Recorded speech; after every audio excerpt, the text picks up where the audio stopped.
gospel, Chukwokika Biama must be with us. Therefore, without any further hesitation, we must proceed to offer every prayer to Chukwu Okike Abiama who resided in heaven. Therefore, as we always commence, not from today, but from of old, our Father who art in heaven, Nanying Kebine Ligwe, Kahagedin Song, that your name may be hallowed by men, that we may bow at the mention of it, that we may offer every glory unto thee, that we may offer you every adoration and adulation, because there is none like thee. You fight our battles for us. Every blessed day you demonstrate through your kindness and your everlasting mercy that you are our Lord, our God, and our Creator. This evening we offer these your children unto thee. All over this very planet that you created, they are listening across the entire 24 time zones on this very planet where they inhabit. They are listening to your gospel this very evening, this gospel of redemption, a gospel of hope, a gospel of restoration, a gospel of renewal, this very gospel of freedom, this very gospel of emancipation as only you ordained, that this very gospel must be preached, that mankind may be set free from the eternal damnation of the creation of the British.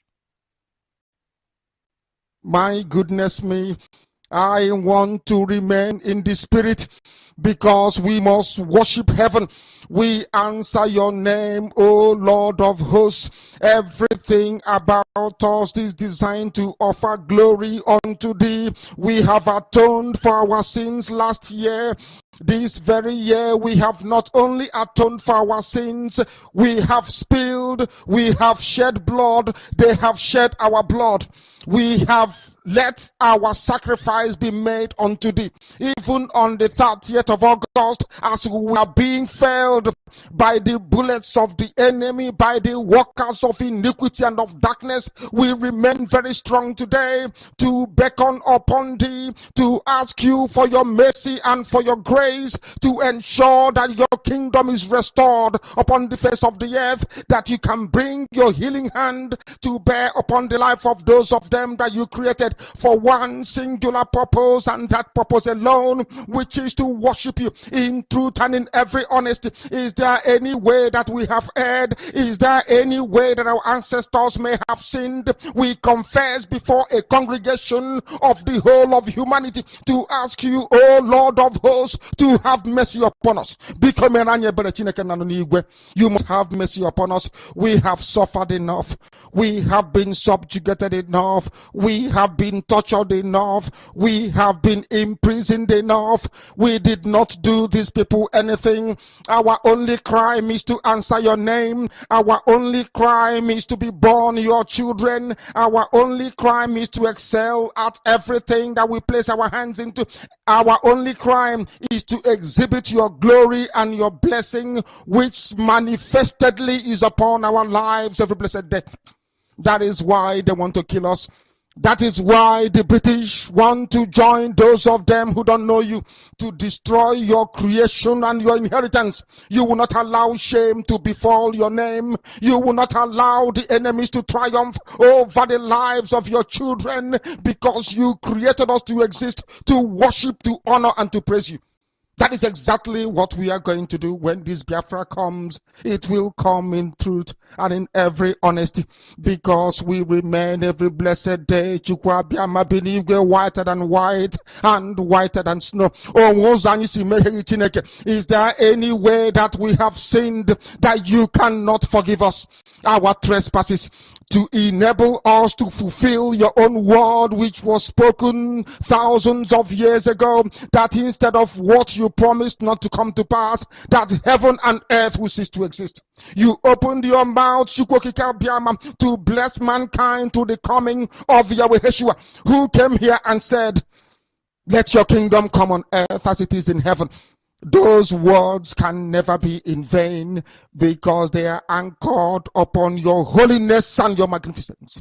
That is why in the end we know that Biafra will come, that these children that we have given birth to all over the world, and their children, and their children, and their children, as long as they give birth to them and they are Biafrans, they will worship you in truth and honesty. Through this very work we are doing, mankind will come to understand you. Let your miracle be wrought in our lives. Let us witness and behold your magnificence, your holiness, your mystery, and your grace under our command. O Lord of hosts, we call upon you.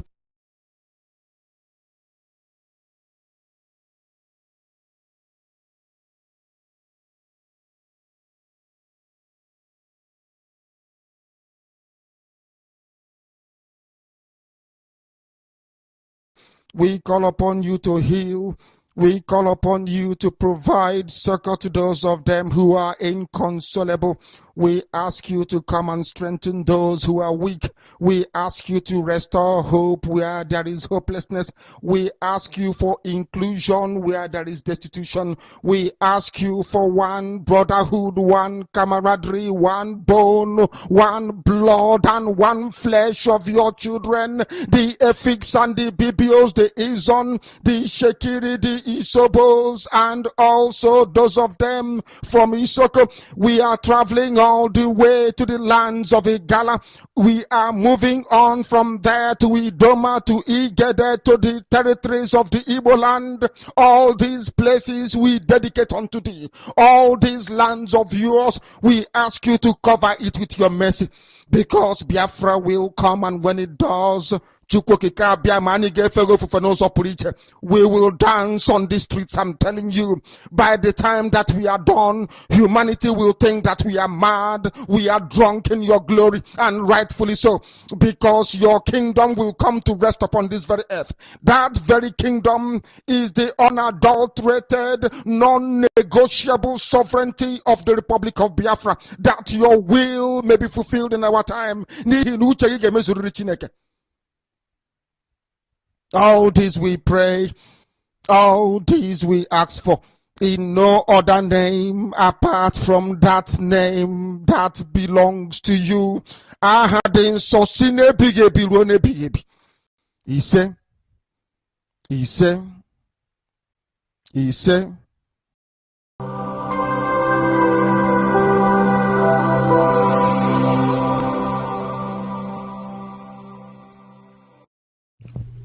IPOB, one family.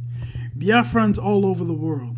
If we want safety and security for our people, then let's continue to support Eastern Security Network. All donations are welcome. No contribution is too small or too large. Do your part, knowing that freedom is in our hands, and together we must all rise to the occasion. Go to our website to make your contribution, www.ipobinUSA.org/donate. And remember that freedom is not free, but together we restore it, farm by farm, forest by forest, house by house, and street by street.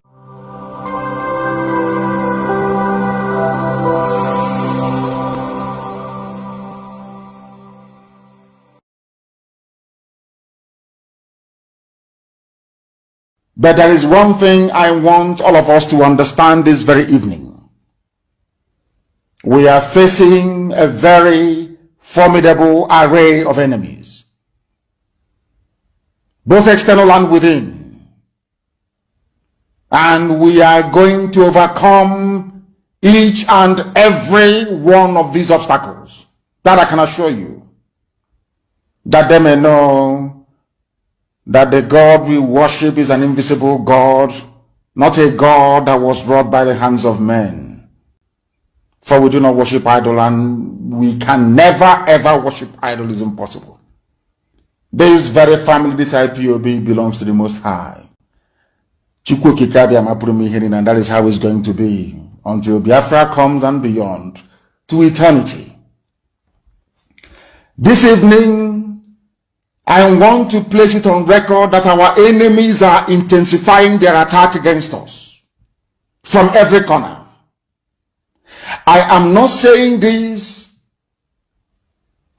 as lamentation or complaint. I am only trying to prepare our people for what is to come. You are being prepared for what is to come. The time has come to separate the chaff from the wheat itself. Our march is very, very near. The enemies are trembling, they are quaking, they are doing all they can to try to stop us. But they have failed very woefully, and they will continue to fail. But I want to tell you that we are getting attacks from everywhere all over the world. And very soon, they will buy over some of you. Some of you, they will buy some of you over. The spirit of Ekpa, Biasika, and Ifajuna are still in some of you. When the time comes, they will buy you over. I am not doing this program tonight to ask all of you to be strong.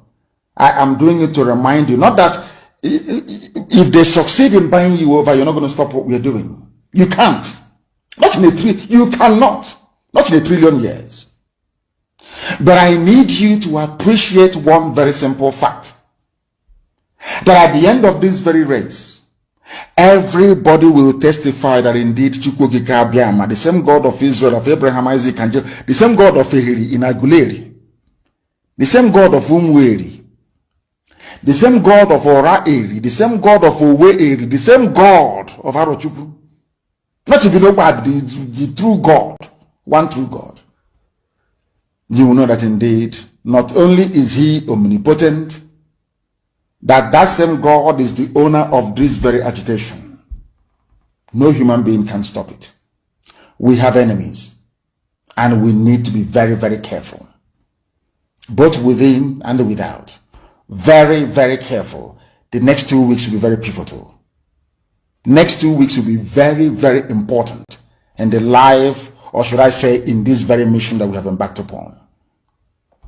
The devil will do everything. And you are going to watch spectacularly how we are going to destroy and shame the enemy. That at the end, every glory and adoration will belong to God and not to man. Now let us go and tell you what is happening that some of you do not understand. I want those of you who are hardcore, those who were chosen before you were born. There were some people who were chosen before they were born to agitate for Biafra restoration. This is a message for you. Those who from their mother's womb they were born to do this very work. You must be very, very strong. Because Biafra will open the eyes of black people all over the world. Because Biafra will mean that blacks from America, blacks from the Caribbean, from Southern America, they will all flood into Africa. It will be like the time that Yeshua was born. Biafra is like a light, a beacon. They will follow it. They will say, let us go and see what is happening there. That is what these no-colonialists do not want. They don't want Biafra to come. I am telling our people so they understand. The mountains, I didn't say one mountain, the mountains in front of us that we need to overcome. And for us to overcome it, we need to be very strong mentally, mental strength. Just like when you're doing anything in life, and it appears as if you are being buffeted from everywhere.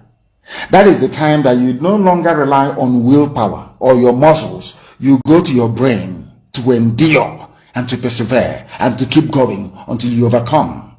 That is the stage we are in right now. To make sure that our brain is in gear to confront everything the Janjaweed has to throw at us. We don't have money. Their budget is over $20 billion to fight us. They can bribe Facebook. They can buy them off. They can do anything they like. They can come to some of you and bribe you off. They can promise you what you've never had before. They can give you maybe a house in Dubai. They can promise you a vehicle. They can tell you, oh, we'll make you vice president. They can promise you anything to make sure that you're like them. But this very IPOB, this very hardcore is not going to move. And I will tell you why we can't move.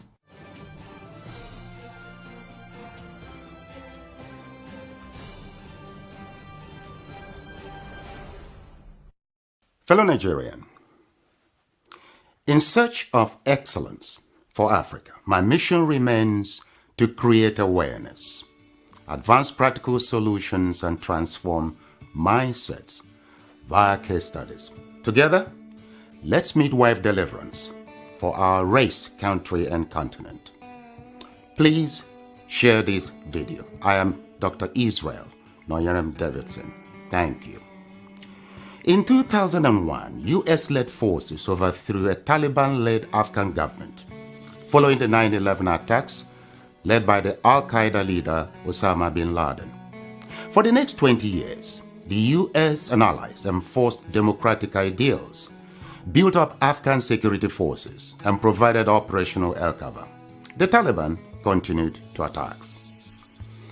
Now, eventually, under President Trump, the US promised to pull out if Taliban agreed to stop attacks and hosting terrorist groups. Today, the Taliban militants have declared Islamic Emirate of Afghanistan and overrun most of the country at lightning speed with little or no resistance from the 300,000 US trained and heavily equipped Afghan forces. US general could not believe an army could crumble at that rate. I did not, nor did anyone else, see a collapse of an army that size in 11 days. There'll be many postmortems on this topic, but right now is not that time. It is believed the Afghan soldiers, though diehards, had unquenchable allegiance to jihadist ideologies practiced by Taliban. There were Afghan soldiers by day, Taliban at heart, and Taliban at night. A situation some suggest currently exists in Nigeria too. So Afghanistan was simply handed over to the mullahs to govern based on their shared jihadist ideological leaning. The south and middle belt of Nigeria should wake up with urgency. The Afghan situation is cooking fast in Nigeria today. Afghanistan is number 1 on global terrorist list. Nigeria is number 3. Second. I'm asking a very pertinent question. Is Nigeria working for you? Major General Muhammadu Buhari retired, knew the solutions to Boko Haram till he finally became president. He asked ex-President Jonathan to resign because of insecurity. He cried empathetically. He promised to end Boko Haram in 3 months. But now, he's telling us he's done his best to arm the military. Why isn't he resigning? Governor Fashola knew the solutions to providing stable power supply till he became Minister of Power, and darkness pervaded the land. After trying hard and giving excuses like he only plays a supervisory role, the ministry was assigned to someone else. Power grid, still they collapse. The NSAS protests were tagged insurrection. In fact, someone said Aisha Yusufu ought to be in jail for instigating violence. Then farmers were beheaded in Borno. Same person asked Aisha Yusufu to lead a protest. Aren't these people supposed to forbid hypocrisy? Is Nigeria working for any Nigerian today? From leaders hoarding food for the poor, receiving kickbacks from government contracts, to farmers needing permission to go to their farms. Is Nigeria working for you? Why is Zamfara's gold for Zamfara and Niger Delta oil for Nigeria? Why is Hisba destroying alcohol, but their state governments receive federal allocation from monies received via taxation, including tax on alcoholic beverages? Why are some federal roads abandoned to bandits and kidnappers? Who is in charge of Nigeria's security? The president is talking tough this time. Most times, he's as shocked by the rest of us by the absence of good governance under him. Regardless of his campaign promises and the manifesto of his political party, Nigeria has rolled back in terms of development. From Naira continually losing its value to our recently launched locomotive trains breaking down in the middle of nowhere. Nigeria has to be working for some people, though. The government can do no wrong. To this set of people, their money isn't being stolen, even if the money is being borrowed, leaving debts for their own children to pay in future. Even if the leaders don't use public institutions, from sending their children to Ivy League schools abroad to getting medical treatment abroad, some people who have nothing and we need to donate money for their medical bills if they have a serious ailment, continue to hail the obvious lack of good governance till Nigeria happens to them. Then they get a little pissed. May Nigeria never happen to you. Say amen. We deserve better than the political class who go home with millions monthly to represent people who can't even afford to feed themselves. I am Olajumoke Alaode James. Nigeria is not working for me. Is Nigeria working for you?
IPOB, one family.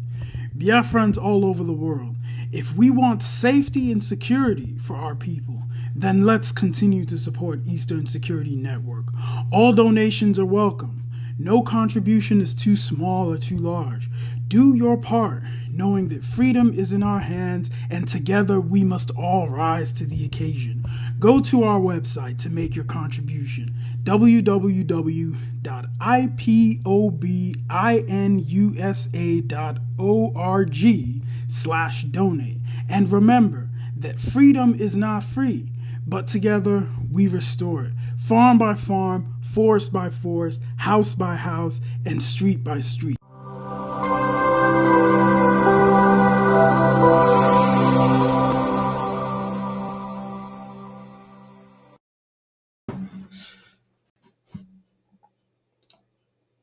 Good evening, good morning, good afternoon. Welcome to the program today, live and direct on Enter Biafra Channel 1, live and direct on Enter Biafra Channel 2. We have Channel 2. Welcome as you are listening to the voice of Biafra 97.5 FM this late. Welcome to this particular special broadcast today. As you are watching through Enter Biafra YouTube channel, you are listening also through the Twitch and Twitter. And of course, on auto-piloted IPOB media platforms around the world. This evening, we have come to continue where we stopped yesterday, creating the awareness for the reason why you must not have election in Biafra land. Today, we are beginning to see Nigeria, one Nigeria. You know, when we told them that we are never going to make mistake like we have made in the past, they say, oh, P2B is coming. Go and vote. Allow P2B to vote. Go and take your PVC. I want to make it very clear today. We are not against those collecting their poverty certificate, the PVC. We are not against that. But go and collect it now. Is it not in Nigeria? Collect the PVC.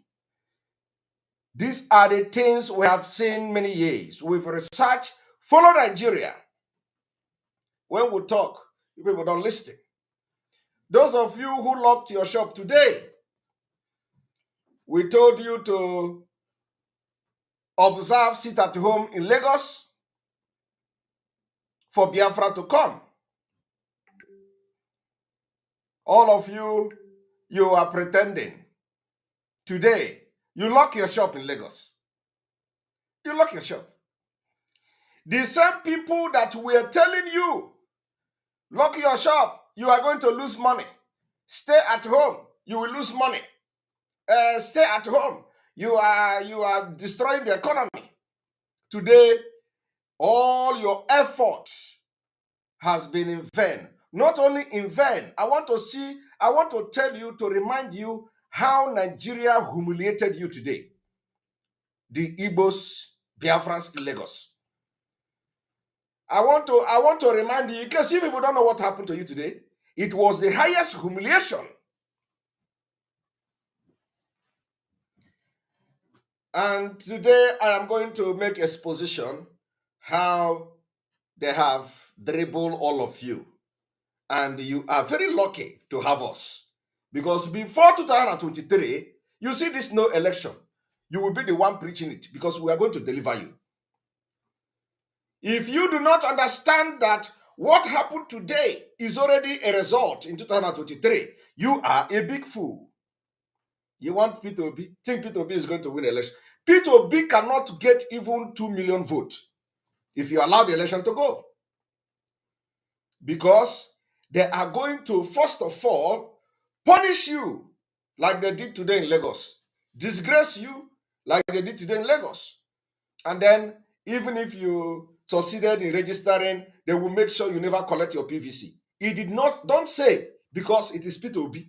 Don't say because, oh, they are not going to give you a PVC because P2B. No, it has been like that. It has been like that. People never collect PVC. You register for PVC, you will never get it until after the election. You see this scam.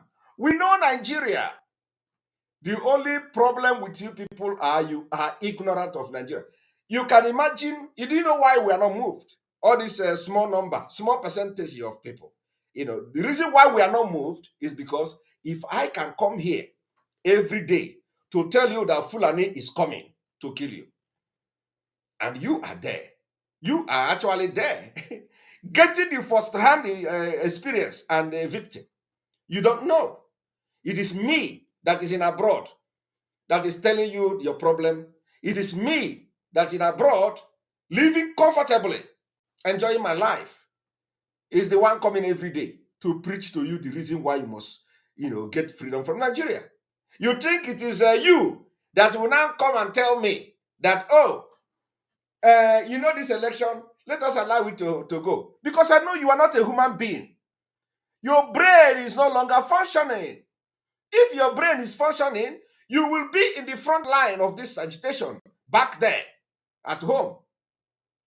I want people to understand that these people we are fighting for today, they have become incapacitated. If it is a place like Finland, they say we are going to get you guidance. People they call eduvalvoja in Finnish language. All of you will be given eduvalvoja, the people that will be making decisions for you, because your brains have been adulterated, contaminated by a lot of things. So if we can come to tell you that Fulani is coming, and you don't see it until they come to kill your village, until they come to kill your people. Even after they killing your people, you don't even get the information.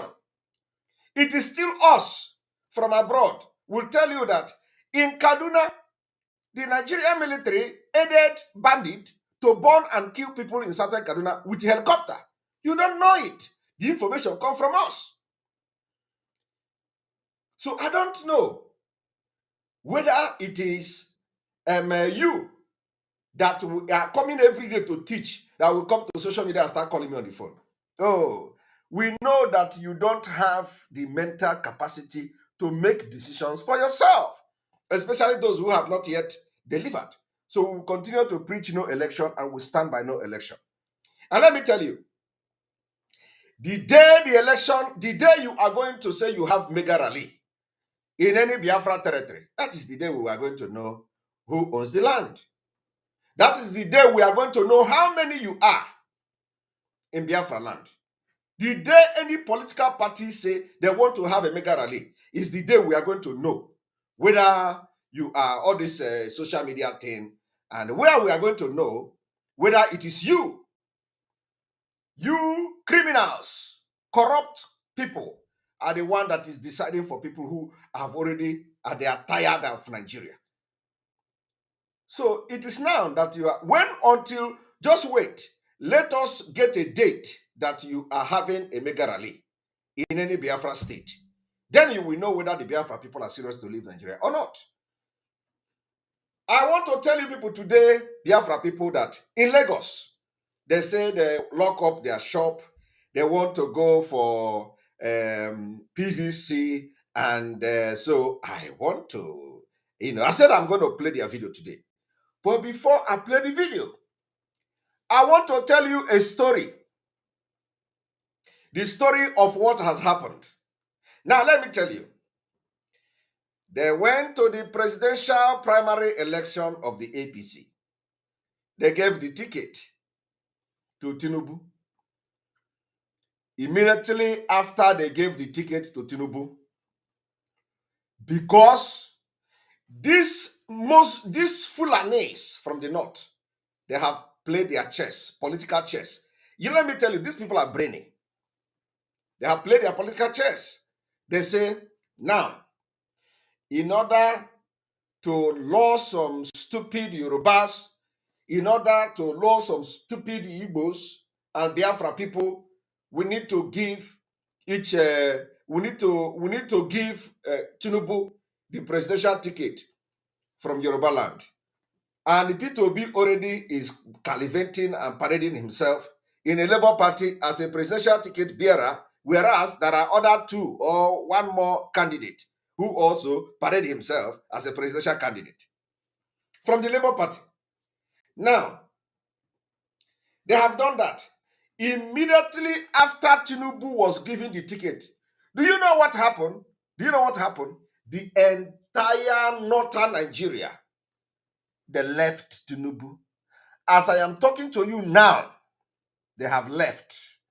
All of them from Lawan down to the lowest person, they left Tinubu. Exactly what they did to Jonathan in 2015.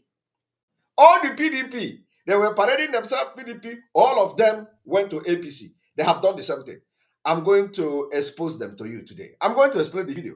Immediately after that, the APC national chairman, the Lawan, all of them, they gathered and they went to Atiku.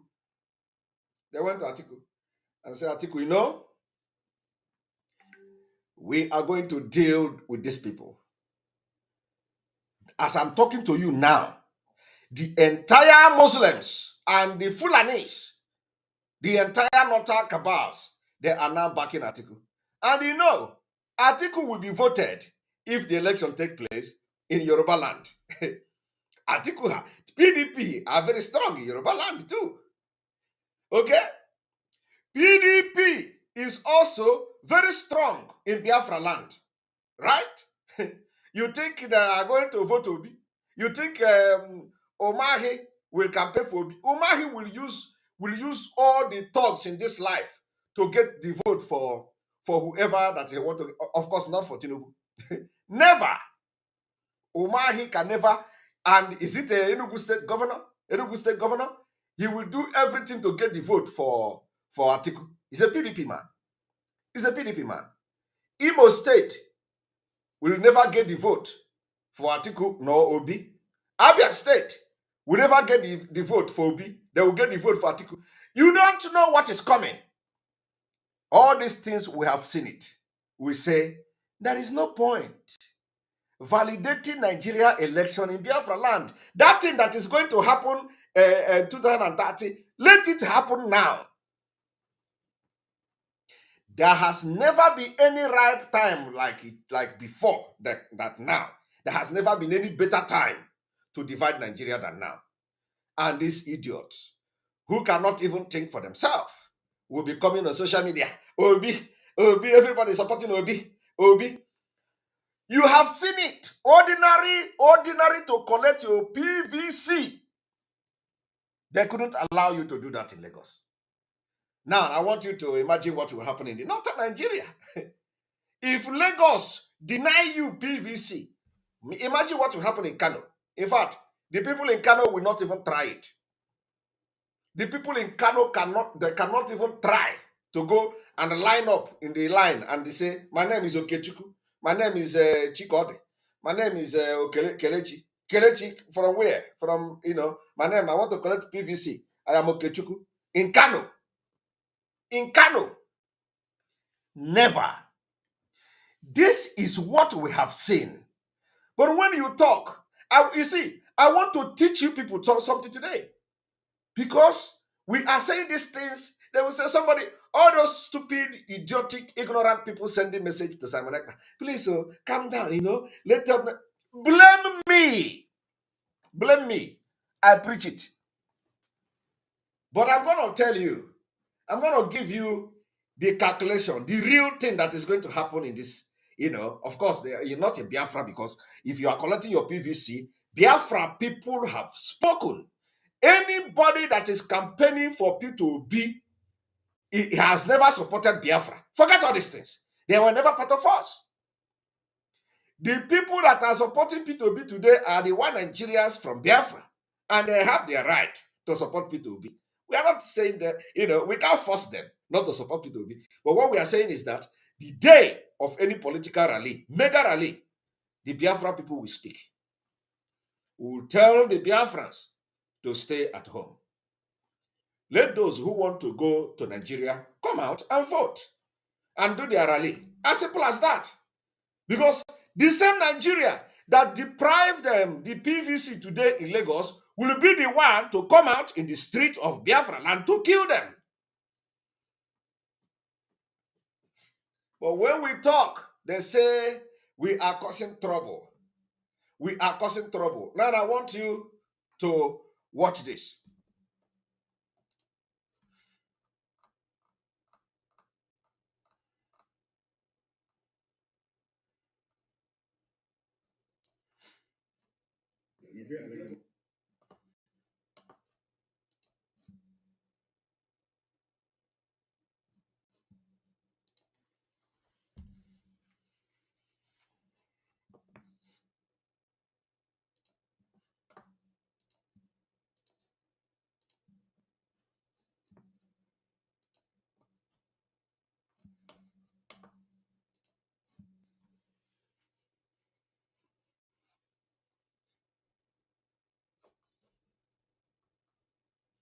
You see, before I go forward to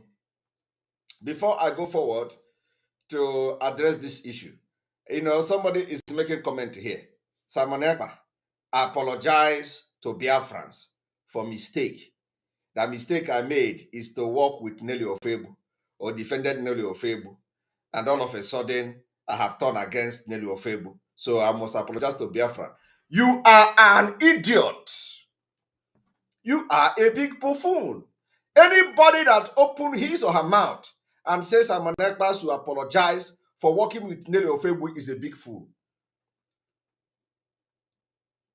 Let me tell you, the time that the stupid and criminal Zama people in the leadership expelled her, did you ask them to apologize for working with her before expelling her? All the people that have expelled from IPOB, have you asked the leadership to apologize for working with them? You people are fools because of your hatred to Simon Ekpa, which does not move me. Which doesn't move me. Okay? You work with somebody, you find out that the person is evil. You distance yourself. You expose the person. You turn around and say, you must apologize for working with the person. You are a big fool. How many people have apologized? How many times did your stupid, idiotic criminals and Zamas that were expelled apologize to Biafrans for expelling people they see that they have deviated according to them? Because somebody sent a video of somebody from Germany telling me, oh, you must apologize. You were defending. You were even defending and explaining it do. So come and apologize. You cannot turn around overnight. As if the people that have worked for this Biafra since 2013, IPOB was formed. How many people have betrayed the movement? How many people have, including your second in command, have anybody come to apologize that, oh, I was working, all of you here, all of you defended the man who have betrayed Mazi Nnamdi Kanu. All of you defended all the people that have been sacked from IPOB, from the people in America to the people in Germany to all over the world. You defended them on social media. You fought for them, only to come to understand that these people have betrayed the Biafra movement. They expelled them. Mazi Nnamdi Kanu while he was still here with us. And then when it comes to the turn of Simon Ekpa, you are saying, oh, come and apologize. You are a big fool. You are a big fool. Because only a foolish person can be thinking towards that line of direction. Only a foolish person. That is how to know who is a fool. Because if inasmuch as we have endured all manner of humiliation, all manner of attack, all manner of slander, blackmailing, from the time they started it to now, a lot of people have been sacked. A lot of people have been removed, including those who did well and those who did wrong, right from the time of immemorial. And any time they remove them, did you ask them to apologize for have employed them? Have you asked anybody to apologize for have given them appointment? All the people that betrayed IPOB today, did anybody come to apologize to you that, oh, we apologize for employing this person, for giving this person financial recovery, for giving this person financial secretary? We apologize to Biafrans. You are a big fool. My case is always different to idiots. So I owe nobody any apology. If anybody come today to mess up, we are also going to treat the fuck up like that. I owe nobody an apology. Anytime I discover anybody going strong, we will expose the person until we get every evidence we need. So if you come to tell me to apologize to Biafrans for defending Nelly Ofebu and turning back now to remember to come and say that she is evil, she is evil. And let me tell you people one thing. In fact, this is very important now. Let me tell you people one thing. Whatever Nelly was doing, I was never aware. Nelly never told me she went to native doctor. I have nothing to discuss with Nelly except what was going on in the struggle. For them who will say, Simon Ekpa know what Nelly was doing, and Nelly know what Simon Ekpa. Nelly don't know what I am doing, and I don't know what Nelly was doing. I don't know when Nelly went to native doctor. I do not know what Nelly was doing with the native doctor. So for those of you who come to say, if for example, let her come and tell you that I was aware of the native doctor. I'm never aware. She doesn't tell me what she does. Immediately I noticed what was going on, I begin to bombard them from inside, right from inside, even before you people come to know what is going on in the public. What do you know? Before this whole thing came public, I have bombarded them inside. So all these idiotic people who don't have brain, you come and tell Simon Ekpa to apologize. Why people are being sacked every day? Why people are being removed every day? And you did not tell the people removing them, come. You employed this person. Come and apologize because you employed him. You did not screen him very well. You did not ask him question. You did not ask her background. You did not do this. So you employed her in a sensitive position. So come and apologize for employing that. Who does that? But because some of you are just as you are, when you think you are making sense, you become so foolish. Some of them thought they were making sense. They become so foolish. I want to also remind Sampe Master that I did not accept his apology. He has not apologized. Sampe Master, you have to apologize. The 7 days I gave you have started reading. You have to apologize. You know, you people don't understand me. Sampe Master opened his mouth. I played his video here. He said that I sent people to shoot him a gun and he has the bullet in his leg. And I asked him to go and ask the oracle or his ancestors whether I am involved, whether I know, before coming to public to disparage and slander my name. After listening, he came back again and he said, oh, he have consulted the forefathers and they told him that I was not aware of it. And you refuse to apologize. You can do your ego. Let your ego push you. That thing, that dream you are used to see will disappear after 7 days. If it don't happen, know that I'm not a man. That is the offer I have for you. You must open your mouth. The way you said Simon Ekpa sent people to shoot you, the way you say it is the way you are going to apologize within 7 days. I did not accept what you did as apology. I'm not going to play it here for Biafrans to know. It is when I choose to fight, I will fight with Ofo and Ogu. That is me. So I am going to, first of all, I am going to play the video of Sampe Master because those people that are pushing him, they will come to push him very well this time around. That is why I don't fight, anyhow. I choose my fight. So I choose my fight.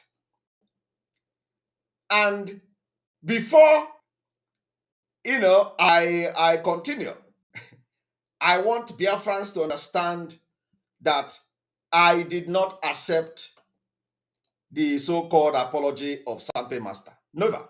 He must come to apologize that he wronged me and he lied against me. So this is not apology to me. I want to play it to Biafrans to see.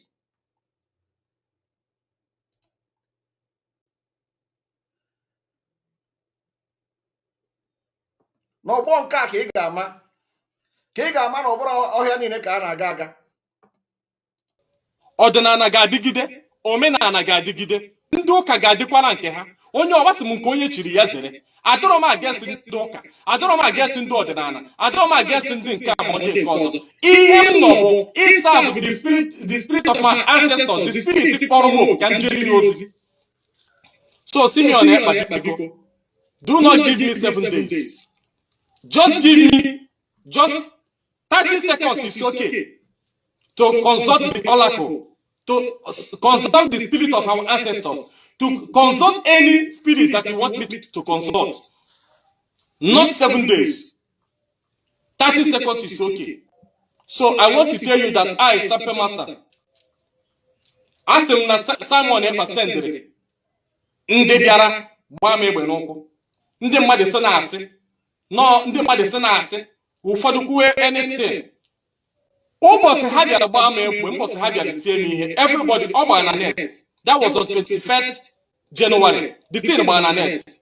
And after ka ndị a bịara tie m ihe, o nwere word ndị a drop mere m ji wee sị nọ Simeon Ekpa sendere ha. Simeon recharge the ọfụma ka ịnụkwa ihe m kwuru. O nwere okwu ha gwa gị iji wee sị nọ Simon Ekpa. You did not consult your gods. People come with gun to kill you, and they did not kill you. And all you did is to listen to what they said. You did not consult your oracle to tell you who sent them. Mgbe ndị echichiere m ihe, mgbe ha na-eti m ihe, ha na-abara m, ha sị m that na ha nyere m 7 days ka m pụta na bịasị na Simeon Ekpa is the right person to follow. That the DOS is a criminal. That they gave me 7 days to come and say that. That no one that they will come after me. That na nechele anya wee na-eme Simeon Ekpa expose. Na nechele anya na nede of egwu sendere m 1 million mgbe were ya gba ọkụ. Why na me were the 1 million send in account ndị nchekwa anyị? Why na me were ya send in account ndị nchekwa anyị? That was the statement they made. And the forgive one on what Simeon Ekpa.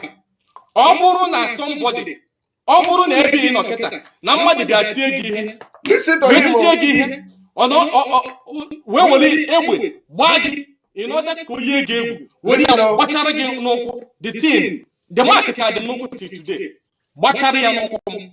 Ọ bụrụ na ha ga-atie gị ihe, mechie gị ha kacha ahụ, wee mepee ọnụ, wee sị gị na from today, na mbọsọ ọzọ ị ga-ekwu okwu against Sample Master, na ha ga-egbu gị, na ya ga-egbu 2 days or 7 days, ka ị pụta ka ị bịa gwa ha na Sample Master bụ the right person to follow. How will you feel?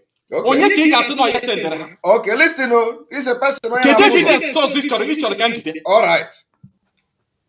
Njiwe kpọọ gị afa. Okay.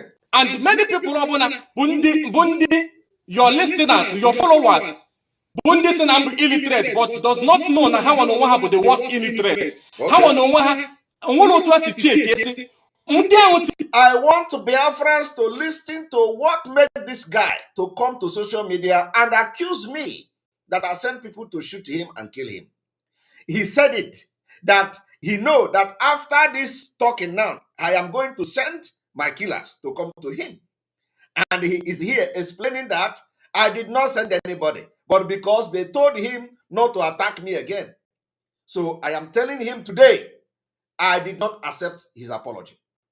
And the gods of Biafra land will not accept his apology until he come openly and say, Simon Ekpa, I am sorry to wrong you, to accuse you wrongly.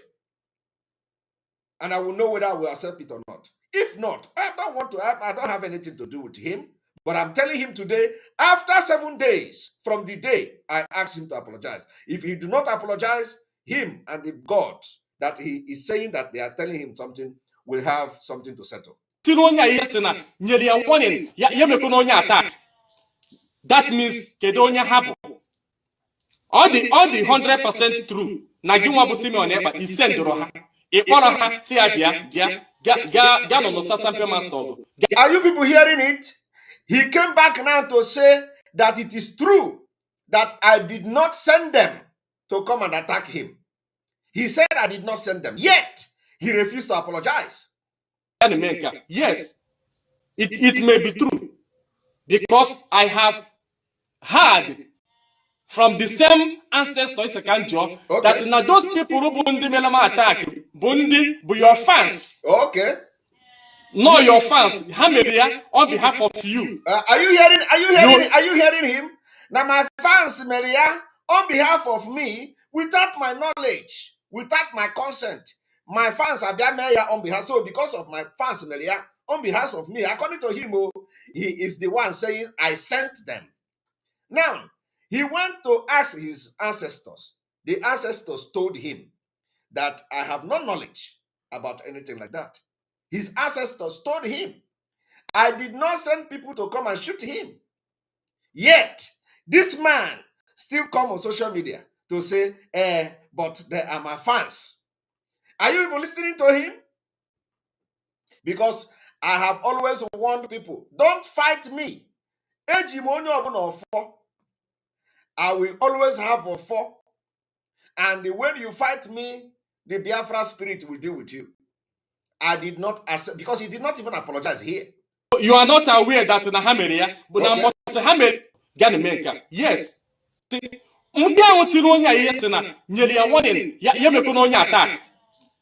That means Kedonia Habo. All the 100% true. Nagiwabu Simeon Ekpa, he sent Roha. Iparaha, Siabia, Gano no Sasampe Master, Ganamenka. Yes. It may be true. Because I have heard from the same ancestors Sekanjo that now those people who bundi melama attack bundi bu your fans. Okay. No, your fans. Hameria on behalf of you. All right. You are not aware that in Hameria, but now Hameria because of the love they have for you. So likewise, all you can do. All right. Kemata now. You just see now social media. Kumbu wanine nano that I sent people to come and kill you. And I demand apology. Remember that I swear for the very first time on my program that obukwa na mmegide me wait chete we echiche self. Nchete gị n'echiche ya afọzikwa nke isi ihe a ga-eme sampe master. Ihe niile mkpata n'ụwa a ka ọ na n'iyi. Mana ọ bụ na ma marọ ịbịa kpọọ mụ na social media wee bodo m ebubo. The 7 days is still reading from the day I made that statement.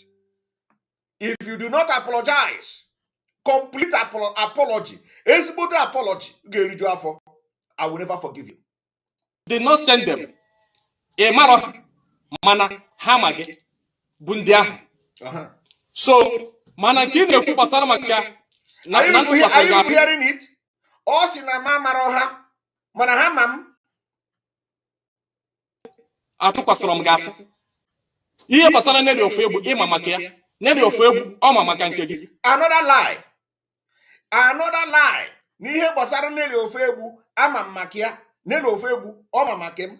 Another lie happening here, which is another apology I am demanding from you. I am telling you now, I am demanding 2 apologies. One apology is that now I'm here, but ihe neli ofebu, and neli ofebu ma about me. Neli ofebu knows nothing about me. Neli ofebu knows nothing about me, and I know nothing about Nelly Ofebu apart from her involvement in what I have investigated. And so I did not know what she was doing before working with her. So, and let everything, I am giving you another swear. If I have ever known what Nelly Ofebu did, let anything I work in this life never work for me. But if I did not know, and the time I begin to know, I started shouting and attacking Nelly, everything you have will go down. Within 7 days, I am giving you again 7 days, because I knew nothing about Nelly, what she was doing, and all even when she go to I don't know. But all of you, this man who don't see anything from the spirit, you have come again trying to apologize, and you are lying against me. So I want you to go and ask your God. This one you said now, is it your God that told you? because Nelly don't know anything about me and I don't know anything about her. But immediately I begin to find out, I started fighting her. Even before the native doctor issues came out, I have already fought her. I have already fought Madam Oyibo in the meeting. Before the native doctor issue is even the last one. Do you see the video? The video she caught and was sharing where I say, from today, my position is that if anybody is embezzling ESM money or blood money, leave the person. That video she caught and posted on social media was a meeting where I was fighting them when I noticed that something was wrong. Because they were, dealing with our ESM, the money was not getting to them. So I was telling them that even if the ESM members on the ground, they want to eat blood money, leave them, let them eat the blood money. That was what I was saying. But let the money get to them. She caught it. We have the video now. We recorded it. It was us that hosted the meeting. So we have the complete video. And what did the Nelly Ofebu do? She caught the video and posted it on social media. All of you shared it. Some of them are sharing it. Oh, where I say, if they want to embezzle the ESM money, let them embezzle it. That is my position. Because I was responding and explaining to Umuada that the excuses that they are giving for the ESN commanders to receive money is not reasonable to me. You can't tell somebody to do this and do that before you can send money to the person. Never. I don't like that. So I said, even if those people are eating the blood money, you send it to them. And that is my position. You cannot say because let them send you a video of rice, the rice they bought, so that you give them another money. Let them come and send you the video of beans they bought, so you can give. It doesn't work like that. You cannot be doing that like that in some people that are in war front. They should make a video of rice. They should make a video of beans. They should make a video of a busi and send it to you so you give them money. That was why I said, if they want to eat blood money, allow them to eat the blood money. She caught the video. We have the original one now. She caught the video and sent it. And you people are sharing it. So I am demanding apology. Number one apology is that you say I sent people to kill you. You have come now to confess that I did not send people. Not only that I did not send them, you also confessed here that I don't know who they are. Yet, you did not apologize. And the second apology is that you say that na ama mi Nelly neme and Nelly my neme. So I am again demanding the second apology because I do not know what Nelly was doing. And the Nelly don't know what I was doing. Okay? Until I begin to expose her. That's it. Now, this whole thing is here. So we don't need to waste time on it. Now, let us go straight to the exposition we are doing today.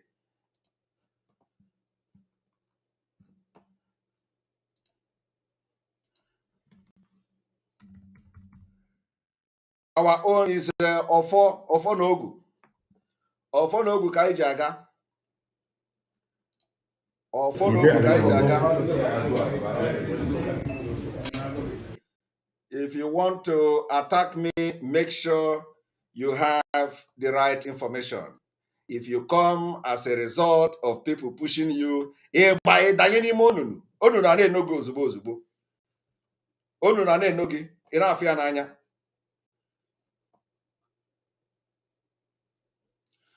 all right.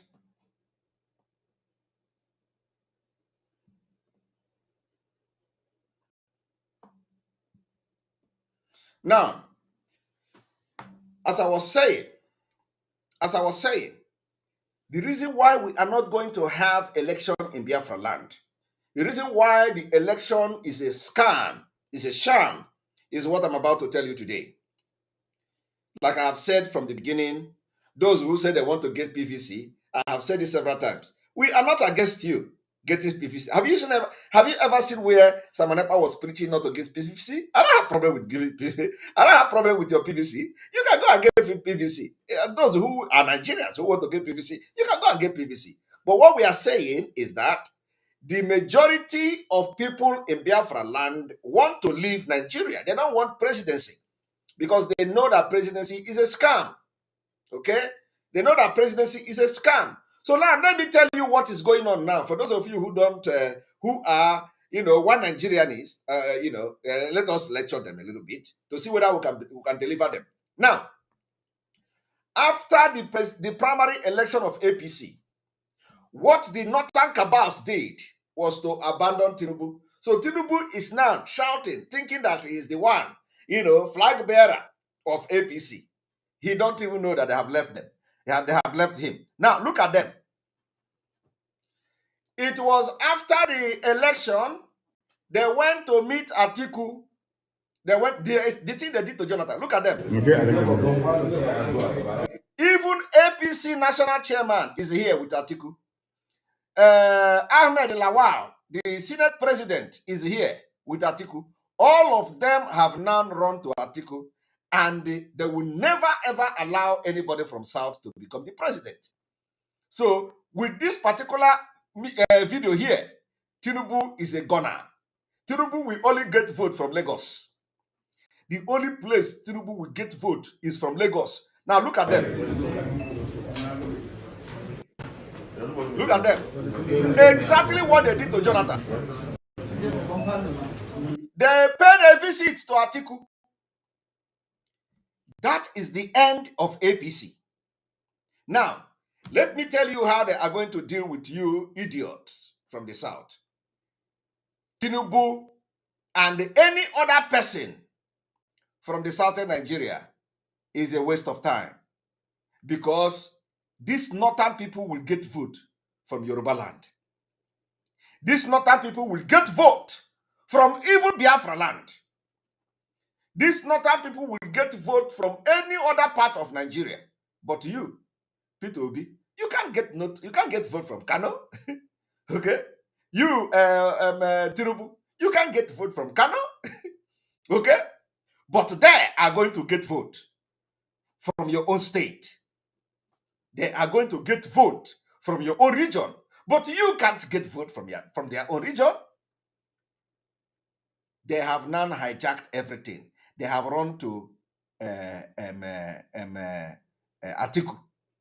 And because they have run to Atiku, if you allow this election to go, you are validating the scam of Nigeria. Look at them. This is Atiku. This is Atiku.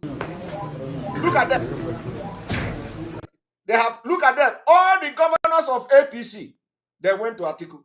All the governors. I have not all the governors of APC. You see Masari here. This is Masari. This is Senate President. All of them, immediately Tinubu become the flag bearer. All of them, they are now going to stay in APC and work against the election. Exactly the same thing they did to Jonathan. APC chairman, national chairman is here. Look at them. Look at them. The game is over.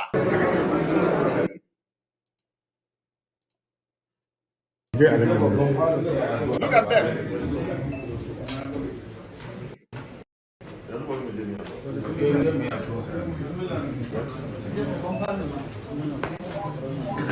Look at them.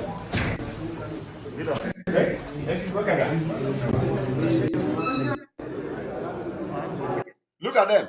This is Atiku and Senate President. All the Fulanis, they have come together as usual. All the Fulanis, they have come together against the Southerners. So the game is over. This is a reality. This is a reality. Okay? Now, this thing here, it didn't start today. The problem is that those who you call your leaders in the South are all mumu. Mumu. Because we see what you don't see. We see what you don't see. So all these Peter Obi, who even the political party have three presidential candidates. Peter Obi, you are a big fool. Peter Obi is using you to draw Igbos to be part of the election. Now, who is the other day? I was telling you people that even if you 70 million of Igbos or 70 million Biafrans register for PVC, believe me, you can't get up to 10 million that will collect the PVC. You can never get up to 10 million people that will collect the PVC if 70 million of Biafra today register for PVC. So how are you going to do that? And by then, you have entered the election. What I'm telling you now did not start today. In 2019, how many of you get your PVC that registered for it? It's a question. In 2015, how many of you registered for voters card and you have it? You don't. Do you want me to open the Anambra or Anambra?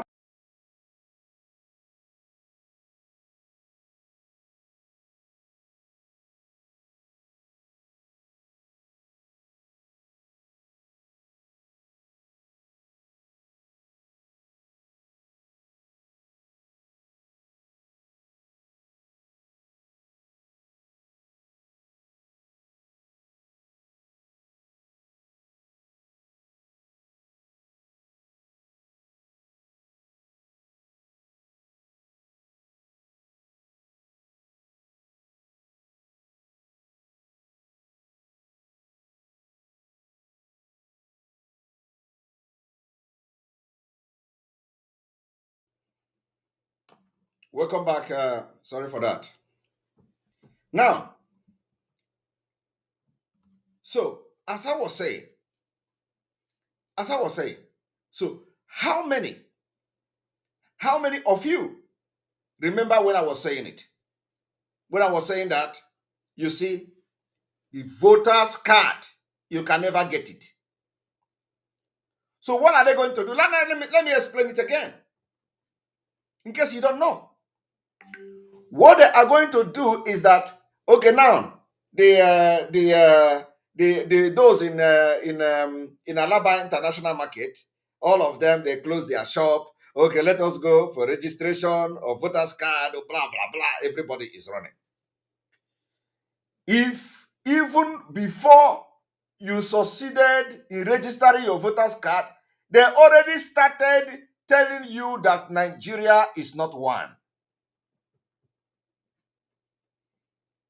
Now, what happened in Lagos today is to tell you that they have set Tinubu against any other person.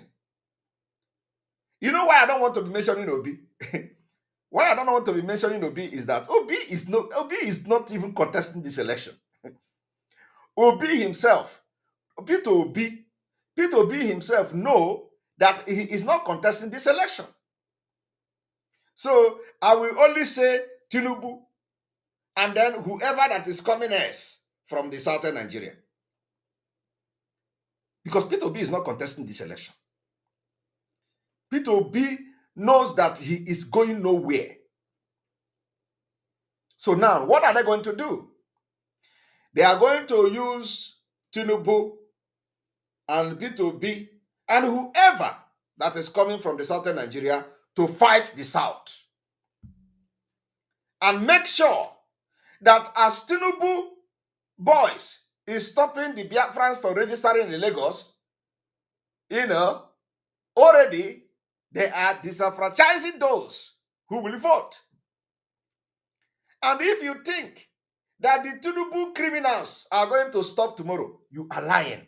In fact, let me also tell you that even now, this is ordinary PVC. In 2023, if vote happen, if it happened that the election take place, you think they are going to let you vote in Lagos? Never. They will kill you and put you in lagoon.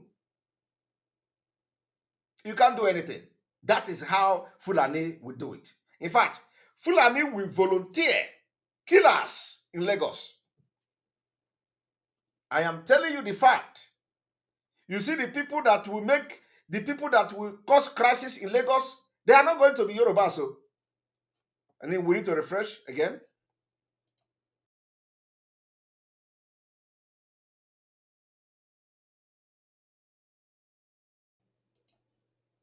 So you see, the people that are going to cause problem, the people that are going to cause problem in Lagos are not even Yoruba. So it is going to be the imported Fulanis in Lagos. They are going to make sure that you don't vote. So what are we talking about? How long do you want to continue to stay in a Nigeria like that? They say Fulani are dumb. Thank you very much. But look at what they are doing. They have now come together with Atiku to fight because they know Tinubu, they can never support Tinubu. So what they did is to give the Tinubu the ticket to draw Yoruba people into the election. The P2B have been advised by the British to go and enter another party so that he is going to have his own presidential ticket. And then they put them in the south, in the southeast. So south have two candidates. North have one big candidate. I don't know where Kwankwaso, whether Kwankwaso is serious. I don't know anything about Kwankwaso yet. Okay? But if Kwankwaso come there and make noise, he's never gonna, Kwankwaso, he will drop because the people that have rolling around the article now they have made their point.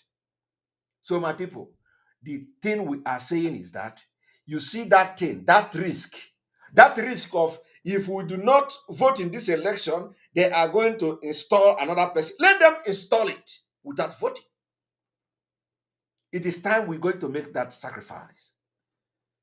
And so those of you who will come and say, oh, this, that, oh, that, oh, no, this is P2B's time. I am giving you the analysis of how this thing works, which you should know if you are sensible. If you are sensible, you should know. Now, let us go there again.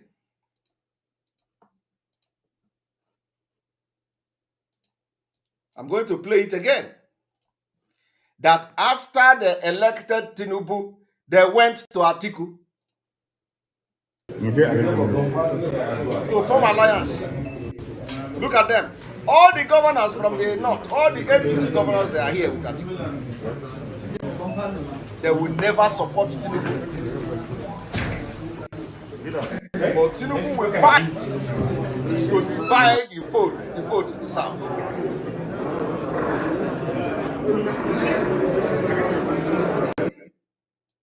You see that? So now let me tell you how this thing works. Okay? At the end of, if an election take place, this article you see now will get, let's say, if there is out of the 100% of vote in the southern Nigeria, article will get like maybe let's say 20% at worst. 20% of vote from the southern Nigeria at worst. Okay? Now, I want you to use what happened in the primary election of APC to judge. Even in the primary election of PDP to judge. Only people from Ebonyi State, voted for their governor. Only people from Ebonyi State. All the delegates from Ebonyi State voted on Mahi. All the delegates from Enugu State, none of them voted for anybody from the southeast. The delegate from Anambra, the same thing. The delegate from Imo State, the same thing. The delegate from Abia State, the same thing. They did not vote, just not even one person from the south. That is where you are going to know what they are going, how the article will get vote from the southeast and the south and the southwest and south. So as worst come to worst, article will get 20% of that vote. Now, has P2B, can P2B get 20% of total vote in northern Nigeria? The answer is no. P2B cannot even get 2%. 1% itself, he can't get from northern Nigeria. Now, can Tinubu get 20% of vote from the northern Nigeria? The answer is no. Tinubu can never get 1% of vote total vote cast in northern Nigeria. It is not possible. When the APC governors from the north have backed Atiku, never. Here. So all these things we have analyzed, even before they started happening, we come to say no election. This election will validate your next slavery. Now, I want to play how they dealt with the Alaba International people in the one Nigeria. Come and give us PVC. We must collect PVC. Oh. Simon Ekpa must not. Simon Ekpa should not disturb us. So stop. Is it the Simon Ekpa that now did this to you? You were humiliated. You were humiliated, and the more humiliation is coming. Next time they will be carrying gun to shoot you. No, come now. Next time. Next time, not only they will chase you away, they will use gun and machete and be chasing all of. I am telling you. Next time. And let me tell you, the people that will even help the Agboro in Lagos will be the Fulanis. You never know them. They will carry machete and gun, chase you. You want to close your market to come and vote in Nigeria. In our where we are telling you people, you think we are joking. Video ndị a rụrụ video a na-eme mekọlị pọtụ nyegolo ebe ife mere ebe ahụ na ndị Igbo anyị elegista anyị eme PVC na ndị aka na ha nọ nzukọ so for us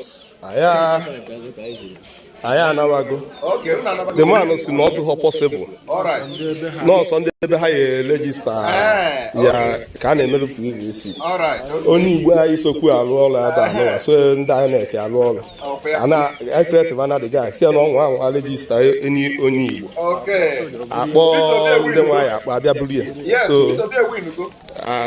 since 7 o'clock ka anyị na-aba onye Igbo ka dịkwa ọyụ na imo ịghọta ife a na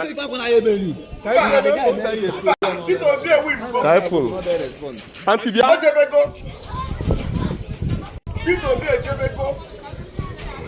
when we are telling you people check out Antibia bia ka egwa enwere a na-enye report kele school we have not entered the election. This is ngwa kwuo okwu anyị afọ ihe okwu ka efe na-eme aba ndị Yoruba kwuru ka anyị nwa the one Nigeria. ndị bechago n'ala onye nwa na-emekwanụ gịnị tata na asịkwa ya azụ na-afịa ahụ si ya mee ike gwụrụ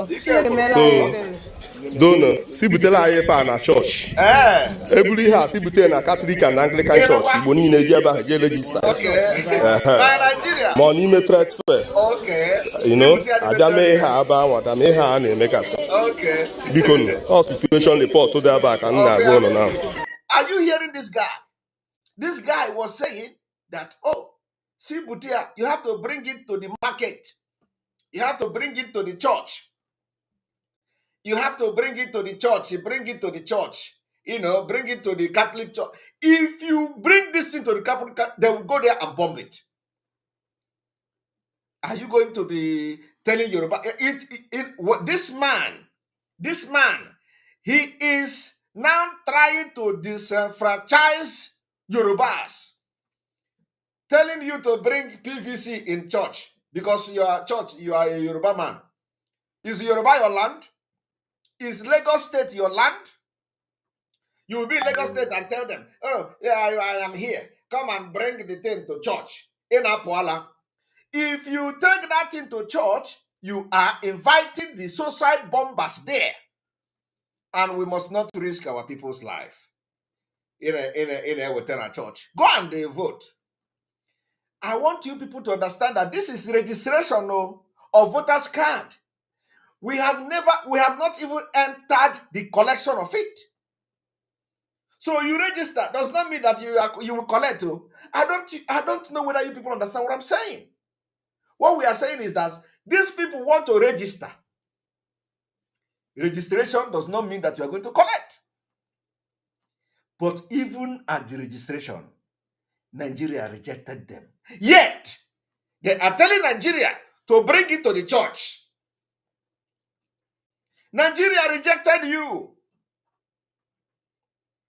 You are begging Nigeria to bring it to the church or bring it to the market because the land in the market belongs to you.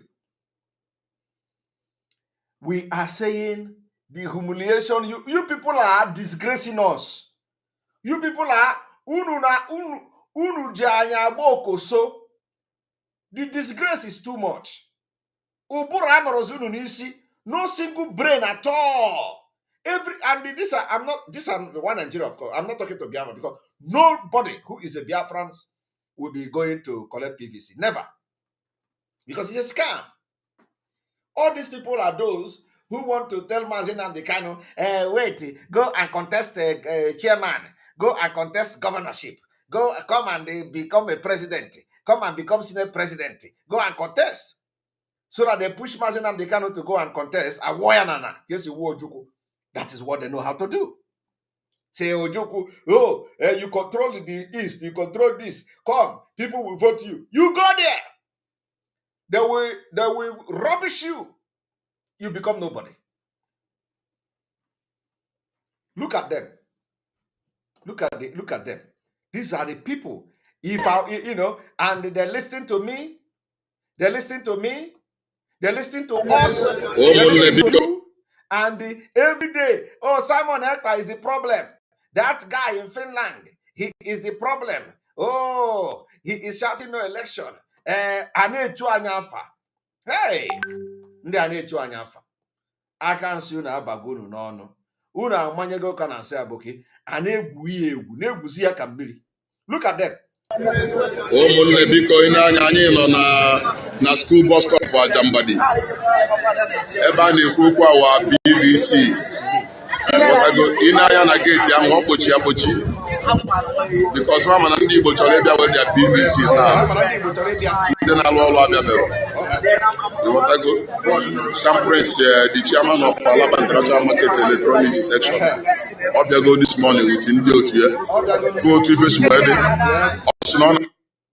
ọ bịagoro vote ihe si wee dị ọ sị na ọ na-abịa ndị iberibe. These are the people we told them to sit at home for Biafra. I say, I'm losing money. Look at them. They wasted. This whole thing was a very big waste. Instead of them to lock their shop on Mondays, it would have made more. Do you know what it is? That Arsenal lock the shop on Monday. Alaba International lock their shop on Monday. It would have made more sense than coming to disgrace us like this. Alumelo, my people. Alumelo. Now look at them. No, I promised them today that I will play their video. And I know that that one may be watching.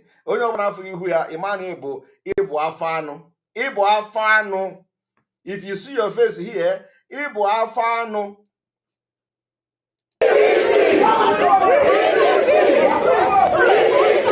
This is currently happening live in Amuodofin. There is no machine for PVC. It is very, very wrong. In the whole of Amuodofin, no machine.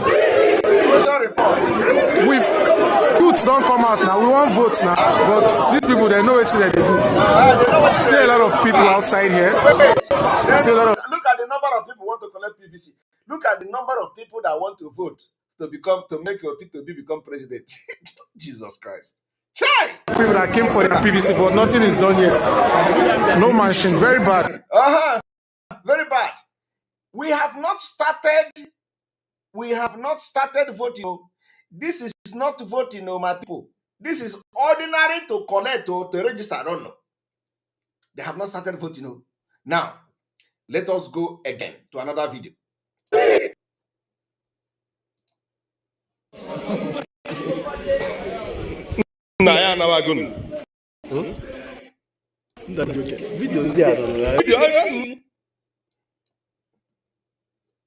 A moment.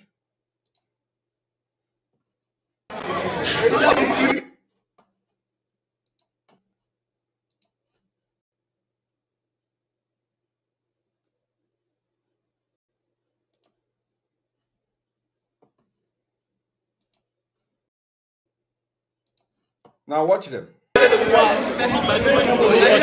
at what is happening here. Alaba people did not go to market day because they want to get their PVC and votes. Alaba did not go to market. But the Lagos Yorubas did not allow them to go and get their PVC. Okay. They are stoning them. They are stoning them. The tribal state is too much. Somebody has sustained injury. Look at my brother with the blood. Oh, really? Okay. No, I want to video you. My brother. Next time, they will not even use stone. Next time, they will use obejiri. You might have an obejiri. Man, obejiri. Man, in Lagos, they put them. You know, in the Lagos, they put them. Obejiri with a bottle. Next time, they will use obejiri. Bam! Be with a voter's card. Onyara. In Nigeria. You've not seen anything. Go and collect your voter's card now in Nigeria. Imagination in Lagos. Ordinary Lagos. Ordinary Lagos. Anyị na ndị Yoruba na-erikọkwa na aṅụkọ. You have not gone to, you never go Kano. Ordinary Lagos. Next time they are going to bring obejiri. If you have not seen them with obejiri, you are going to see them next time. Go there next time, you will see obejiri. When people are sacrificing their life, putting their life online for you to have a better country, you choose. You want to go and vote Nigeria. Vote in Nigeria. We have not even started an election. Obi must win. Oh, there is this movement. There is this spirit now moving everywhere. Come. You don't know. Fulani control this PVC. They are not getting it. The chairman of INEC is a Fulani man. And this one is still the beginning. The next time we go put out there, Yoruba Agboro mixed with the Fulani, ha ga-eji obejiri. Obejiri we piakasu na ahụ. Unu make one shot send the video. Because I will be showing you a video here. You must get video. Next time. Ana apiago obejiri na azụ, you know go see the video. Ka anyị were ya mee program. We were ya open doors isi ndị ka na-eche na aga na ka anyị were ya kpope ihe isi were obejiri aga pia gị n'azụ kpope gị isi. These are the people that when we are telling them that Nigeria is gone, they don't know. Today I am going to expose a document, official document, original document of 1902. 1902. I will present it here in this program. Our honorable, I negotiate pop and play. Because I say that now, what you don't know is bigger than you. What you don't know is bigger than you. So let us watch how the case Kowanka anya, Piawa anya. The thing can iba nanya ke ewele ana mat. In a man in Nigeria. Go to market today because they want to get their PVC and votes. But the Lagosians, the Yorubas, is not allowed them to go and get their PVC. They are stoning them. The tribalism in Lagos State is too much. Somebody has sustained injury. Look at my brother with the blood. No, I want to video you. My brother, let me video your face. Look at the blood. There is no joy here. Yes, so. Let him not go to East with this mark. Because all Gakwana East, for the mark, Apariananya, Agaha Jokoya, on the Yoruba Megiha, Agasina Dibiaka, any on the Biafra. A boy. So tell him, this mark they gave him none in the eye. He must not go to Biafra land. Nigeria, you must hear this. And you must see what is happening in Ojo local government. In Igbede, they Alaba closed market because of this. And right now they don't want them to do anything. They don't want them to get PVC. Look at what is happening here, please. Now, it didn't end here.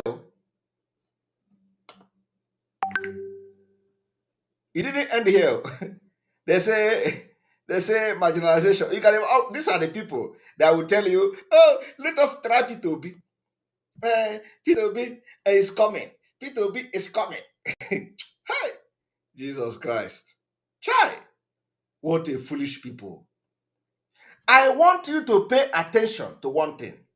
Now, I want you to pay attention to the number of people coming out there. You know that these are the one Nigerian. These are not Biafrans. Biafrans outnumber these people, in ratio to 100 over whatever. Okay? Now, let us bring another video. Agwa m unu na m ga-akpọ video unu today. Aga m akpọkasị video unu ahụ.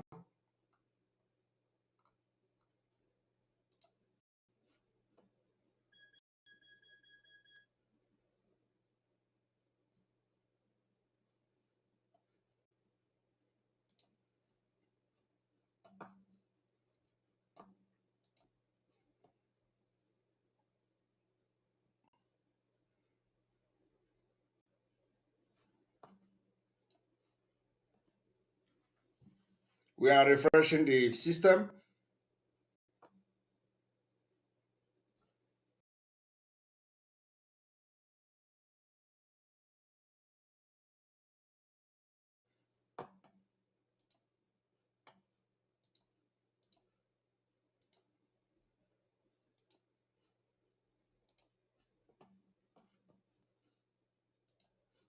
Now, I want you to see the foolish people. Look at them.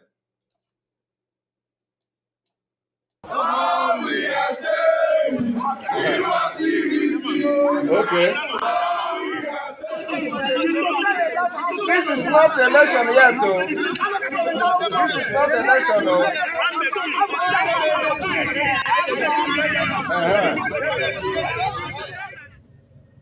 Look at them. They lock their shop.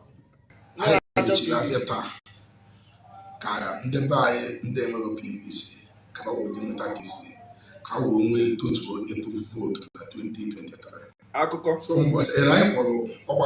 ọgbakọ na Tuesday iji kọwalụ ndị mmadụ ka ha je nweta PVC. Ndị gbakọtara ebe ahụ maka ọtụtụ ka anyị gwere ebe dị ọgọlọgọ. Ndị mmadụ abịa na afịa ihe niile. Mana ife gbakọtara ebe ahụ 5,000 people. Ewe osi ndị nwere PVC ha bụ na-aka elu. Ife nwere PVC 5,500. Ewe ọjọọ ha ụfọdụ bụ njikere ime PVC fasi yes. Ewe gbaba bikos na-ahịa emechi afịa ka ewu mmeke chọrọ onye ọ na-eme PVC. And even in the buy on because no one not interested iji eme PVC. Elu ụbọchị ahịa na vote venye na agba bọọlụ na ahụ mmanya. Ngwanụ kezi onye dị wrong now. Na ha dịrị interested ime PVC because you don't know what they know. Ha dịrị interested. Ime gona ha dị interested. Ka ihe meziri kịta. Mana kịta onye ọ na-acha na toro ntikere iji eme PVC ọ ya elu ụbọchị ahịa atụ vote. Oje kwụkwọ na line so ọ vote. Iwe na ọjọọ niile n'ebe ọ na-emere ọgbakọ ime PVC. Ndị mmadụ dị ebe ahụ. Ndị ebe ihe erute mmadụ 5,000. Okay. Everybody is anya ya na ọgụnụ nọ 10 o'clock. Yes. Ị nọzikwa 10 o'clock nwa? Anyị na na-aga date inweta PVC. Okay. Ya igwe na-aga ndị ọzọ faa na-enweta ife anyị. Ọ ndị nwa wepụtara atụmatụ a. Oh, gị nwa wepụtara atụmatụ a? All right. Gị nwa wepụtara atụmatụ a? Okay.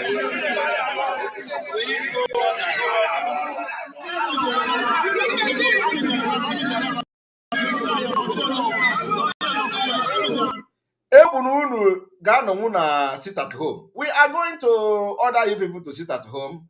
Chetakwa that now all of you come from Biafra land. And what we are fighting for is for your own freedom.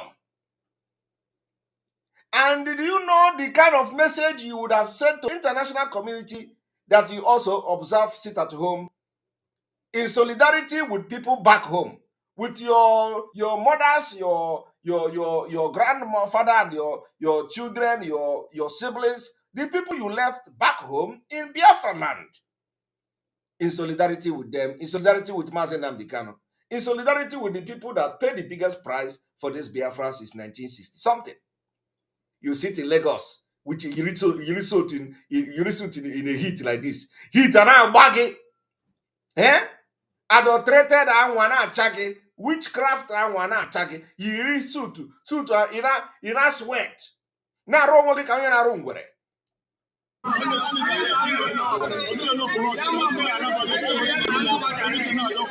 ọ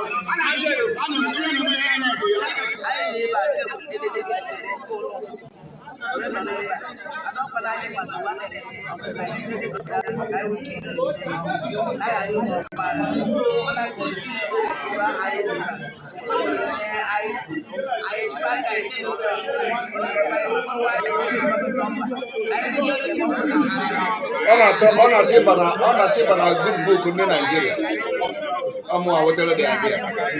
You want to be in the good book of the caliphate.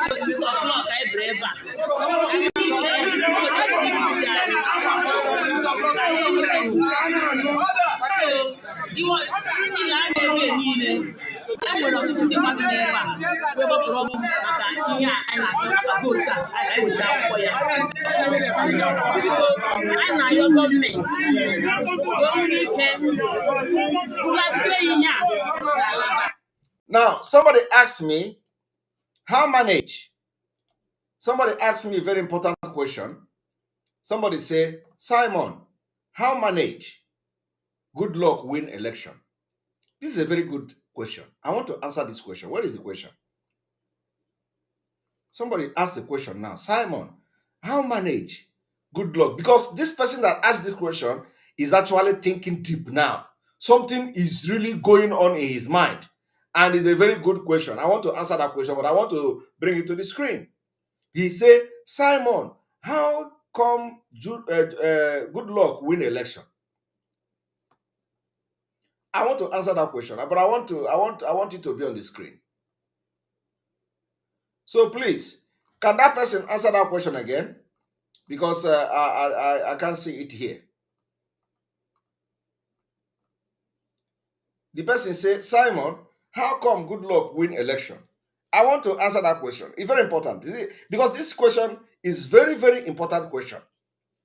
Because from what he is seeing now, from our analysis, I can understand that his brain is thinking a lot of things that if you have to believe me, you know, that okay, what about Jonathan? How did Jonathan win election? So I want to put it to the screen so that you know, so that people will know what I'm addressing. So I want the person to ask that question.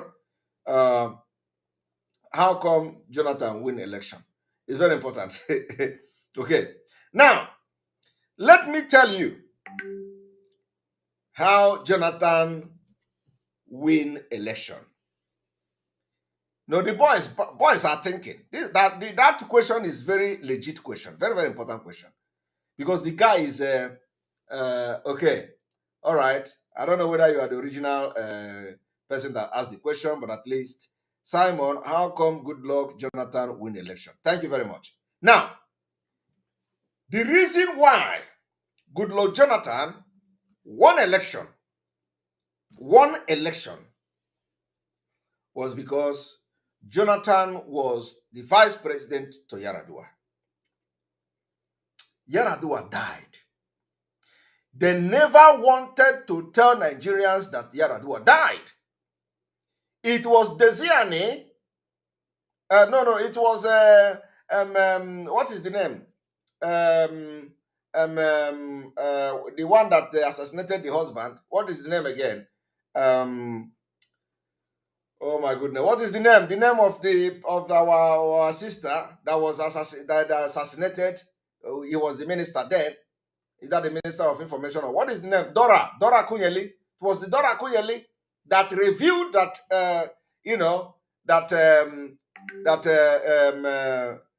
the president is dead. So now there is no other thing they can do. Jonathan now stepped in. Now, when Jonathan stepped in, Jonathan used money. Not only that Jonathan used money, Jonathan was not ruling Nigeria. Jonathan was not ruling Nigeria. And I can prove it. Jonathan was not ruling Nigeria.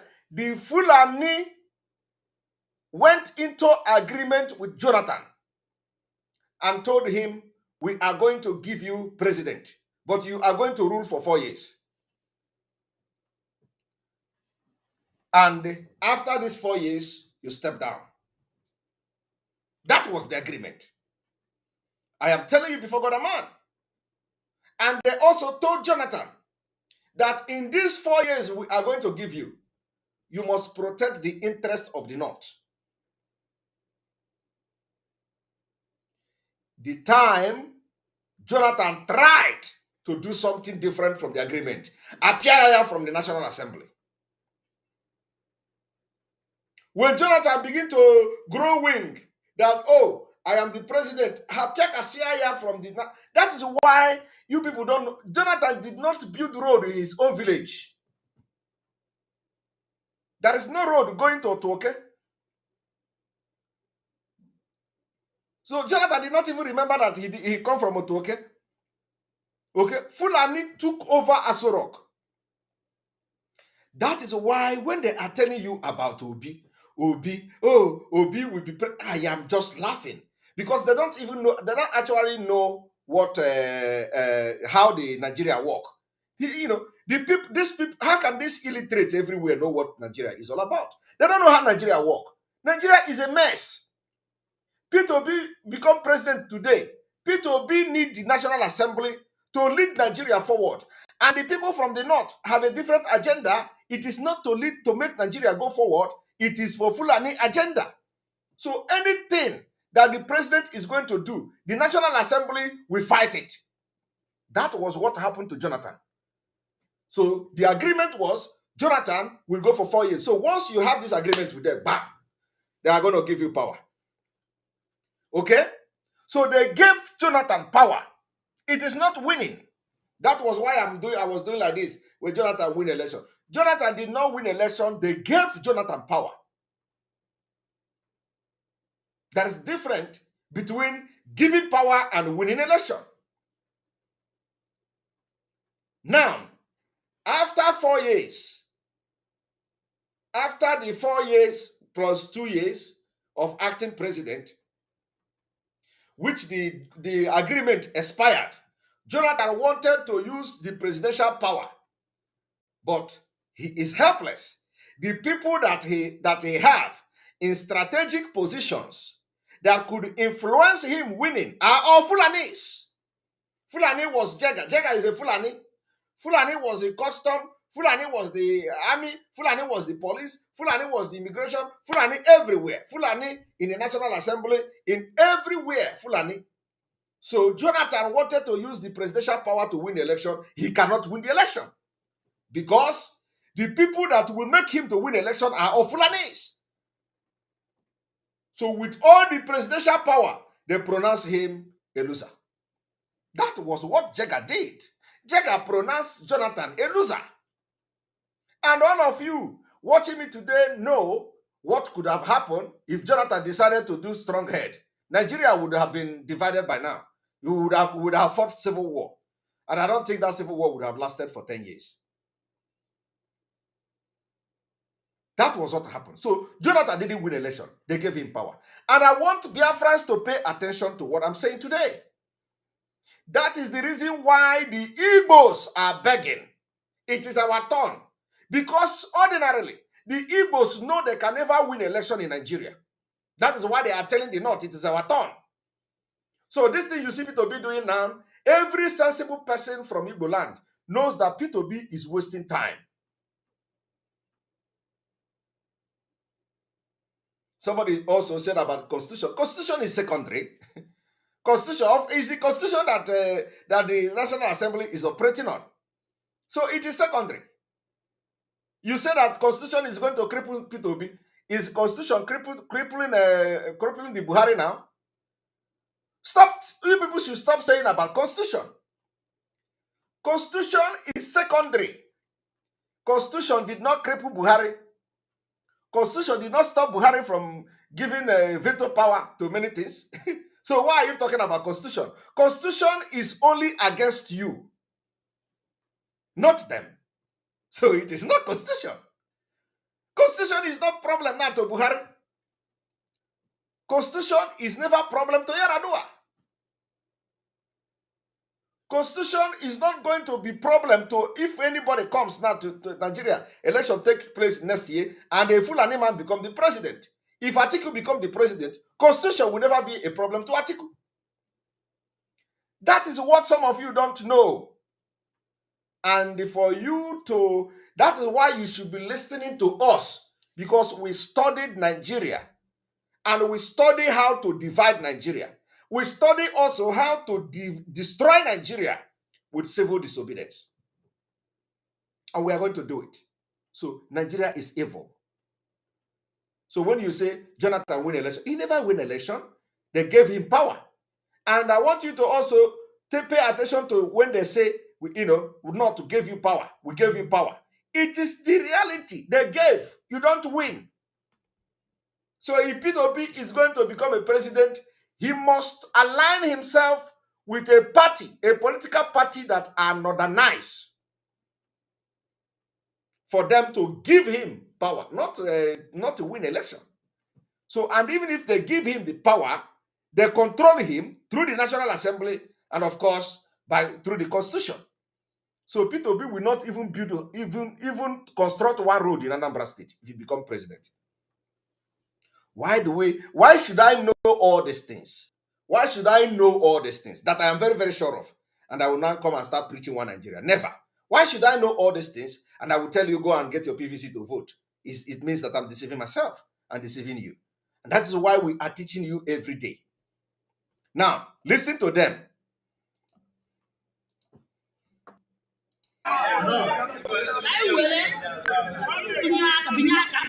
N'ụtụtụ anyị ncha niile apụtaghị ebe a, ụfọdụ bịara elekere ịnọ, elekere ise, elekere nke ise ụtụtụ, anyị ncha na ebe a na-echekwute PVC, mana ndị ga-ekwute meshin eji eme PVC Nigeria. Now ndị mmadụ ndị bịakwa ha pụọ ụfọdụ ebe dị iche iche a na-anọ ọgụ, mana anyị n'onwe anyị sị ka anyị nọ n'udo na ọnwụ ebe a. Look at Nigeria.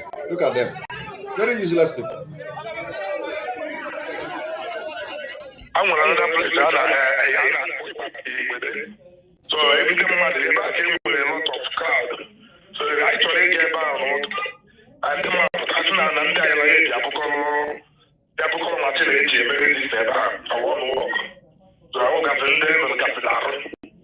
So when I'm actually coming out, okay, about because of the I'm going to have that time. Oh, it's already there.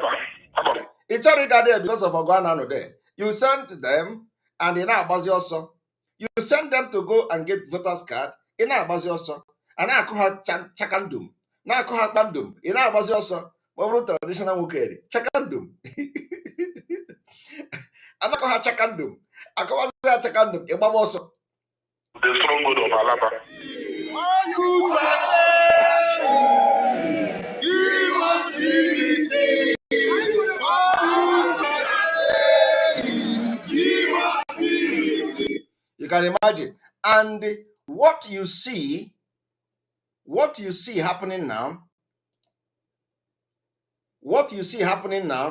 is what is the reason they gave Tinubu the presidential ticket of APC and left him. Okay? They gave him and left him. I am telling you, that is what happened. They said, Tinubu, take this APC presidential ticket and we are going to join our brother Atiku to make him when it comes to Northern Fulani, they don't have political party. I am telling you, they are not allegiance to any political party. They are allegiance to the person that is from Fulani land. Or Fulani don't get land, sorry, from Fulani tribe. So as Atiku is the flag bearer of the PDP, then they will now come to love PDP. That is what you see in the video I showed you. Now, I want to go to the secret. I want to review the biggest secret to Biafra people. I want everybody to watch.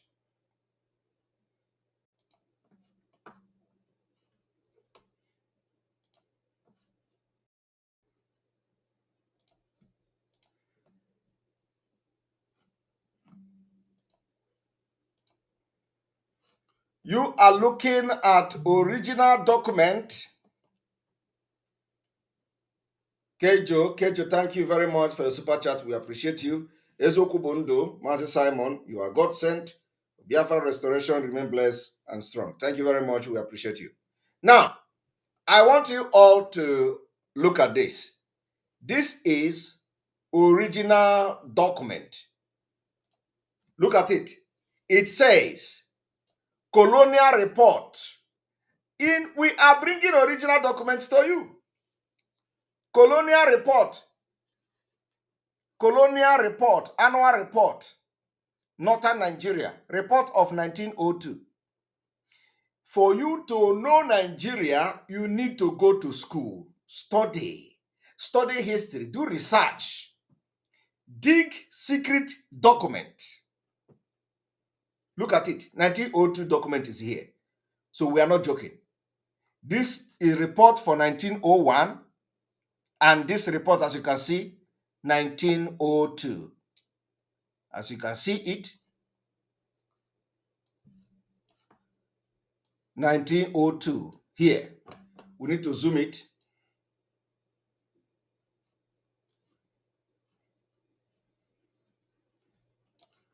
Look at it.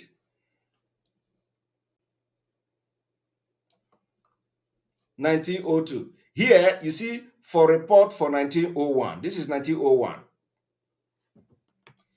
So if you see that this is original document scanned, and we are going to now go, and this is December 1903. I am taking you to a journey for you to know where your problem is coming from. Because all these people that are doing this nonsense, they don't know where the problem is coming from. This document you see here is before the Nigeria amalgamation of 1914. So we are serious in what we are doing. We have document, evidence we are showing you. This is London, printed for His Majesty Stationery Office by Darling and Son Limited, Bacon Street. God bless Mark. Thank you for your super chat. We appreciate you. And the purchased either directly or through any bookseller from Are and Sportwood, East Heading Street, wherever they wrote there, 1903. If you do not know history, you will continue to make mistake. Now, this is a colonial report. The following, among other reports relating to His Majesty, colonial passions have been issued and may be obtained from the sources indicated on the title page. Now, this is a complete report for the time 1901-1902, dated 1903. We are going to page 19. And this particular report is for Northern Nigeria. You see, Northern Nigeria. This is Sir Frederick Lugard to Mr. Chamberlain. September 2nd, 1903. I want you to read this. Sir, I have the honor to submit my annual report for the year 1902. Alenora Okoro, thank you very much for your super chat. We appreciate you for this document. And since the event in connection with the campaign against Kano, I want you to pay attention what happened and why you are having this problem today and why we must leave Nigeria. If you are a human being, it is now you begin to think. Against Kano and C, which were in progress at the end of the year, have extended over the first part of 1903. I have ventured to include this period in the report in order to avoid as far as possible breaking off the midst of the incomparative narrative or incomplete narrative. Now, he continued, 2. This report was written on my way home last May, and I very greatly regret the delay which has occurred in submitting it. This has been due to the fact that I have awaited replies to certain queries I had sent to northern Nigeria. These replies have not yet reached me, but I feel I can no longer defer the submission of the report. I am, and C. Frederick D. Lugard. I am bringing to you the document that is older than your forefathers. But we are not going to read the whole document. I am bringing the one that I feel is most relevant to this particular broadcast today. So we are going to page 19. Page 19 of the report of Lugard. So when we come to start shouting about why Nigeria must disintegrate, anya agụgụ ya na akwụkwọ wee chọpụta ihe melụ na nzuzo. That is the reason why we say we must not be part of Nigeria again. I want you to look at this. This is page 19 of this report. Northern Nigeria in 1902. What you don't know is bigger than you. What does this report say? This report was talking about the Fulani dynasty. The Fulani dynasty. Fulani dynasty. That is something I want you from the Fulani dynasty. This is where the problem of Nigeria began. I would desire to offer one or two observations here. A, on the position in Hausa land occupied by the Fulani dynasty, and on the position of the British government with respect to that dynasty. Report of 1902. The Fulani, the Fulas or Fulani appear to have been pastoral race who spread themselves throughout northern Nigeria in the latter half of the 18th century, occupying at that time a merely servile or at least nomadic position as cattle heads. Early in the 19th century, there arose a religion leader among them named Usman Danfodio. The founder of Sokoto. To him, the chief of the vicious shepherd cleansed, repaired, and he gave to each a flag of conquests.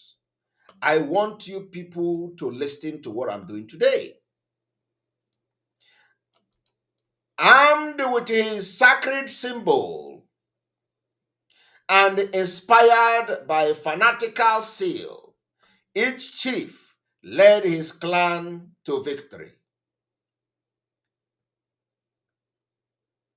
And the various emirates, more or less as they exist today, were established. That history that they have hidden to you, I am bringing it to you today for the very first time.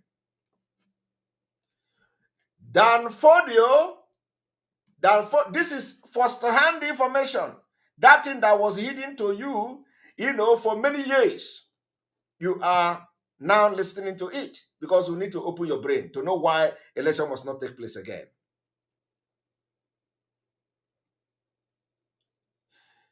Danfodio, Nancy Haba, thank you for your super chat. Danfodio is said to have prophesied that his green flag would only be a passport to victory for 100 years. And that after that period, the Fulani dynasty would cease to hold sway. it is a curious fact that this 100 years by the Mohammed calendar had just expired. And the Fulani are said to have expected their overthrow, and believed that the late Sultan would be the last of the dynasty. The Harb dynasty, which the Ostead itself said to be the 17th, which had overrun and conquered Hausa land, appears to have had a highly developed system of rule and administrative, which the Fulani adopted in its entirety, including the system of judges, alcalis, independent of the executives. Mohammedanism had already penetrated into the country, and many of the Harbs were Muslim, were Musulmans. This revolution took place about 1810, at the time that Clapperton visited the country. Under the Harbs and in the early rules of the Fuller, the country has striven greatly. And the Kano was already a commercial imperium of the Western Sudan. Are you hearing that? Kano was already the commercial imperium of the Western Sudan.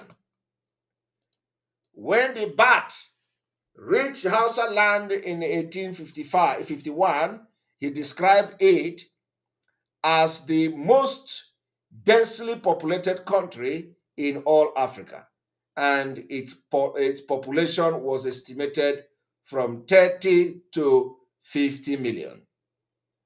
26. The Fulani never thoroughly conquered the country and succeeded only in gaining the submission of the great towns in the place where their horsemen were effective. The pagan tribes in the hills and the broken country and even in large areas of the plain maintained their independence. They were constantly raided by slaves. They were constantly raided for slaves and retaliated by attacking caravans, and frequently carried the war up to the gate of the Fulani wall town. The state of chronic war and unrest devastated the country. Caravans could only reach the Niger from the north of powerfully escorted, while the tribes enslaved to Sokoto and the number retained for use in each. In each emirate.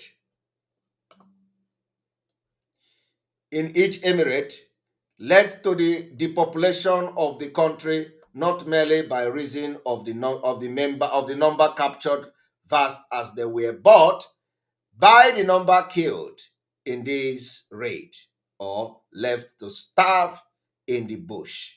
Now, here is where my narrative today starts. This place, Fulani taxes and raid.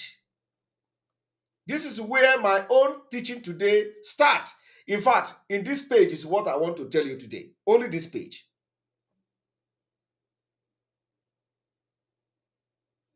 Now, wherever and Fulani army had been left a depopulated desert. Are you hearing that? Wherever a Fulani army had been left a depopulated desert. I want you, they say, greed was one of the chief characteristics of the new dynasty. Greed. Fulani was reported to be greed, that every place Fulani left become depopulated. Greed and the tax after tax was enforced upon the people, so that at the present day there is no conceivable trade and no profession which has not its own special tax. So you see, Fulani was the one who brought greed. Fulani is known for killing, depopulating people. Fulani don't know any other thing other than to impose tax.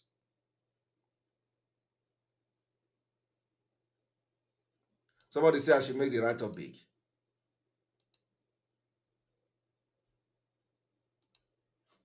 Okay? Now,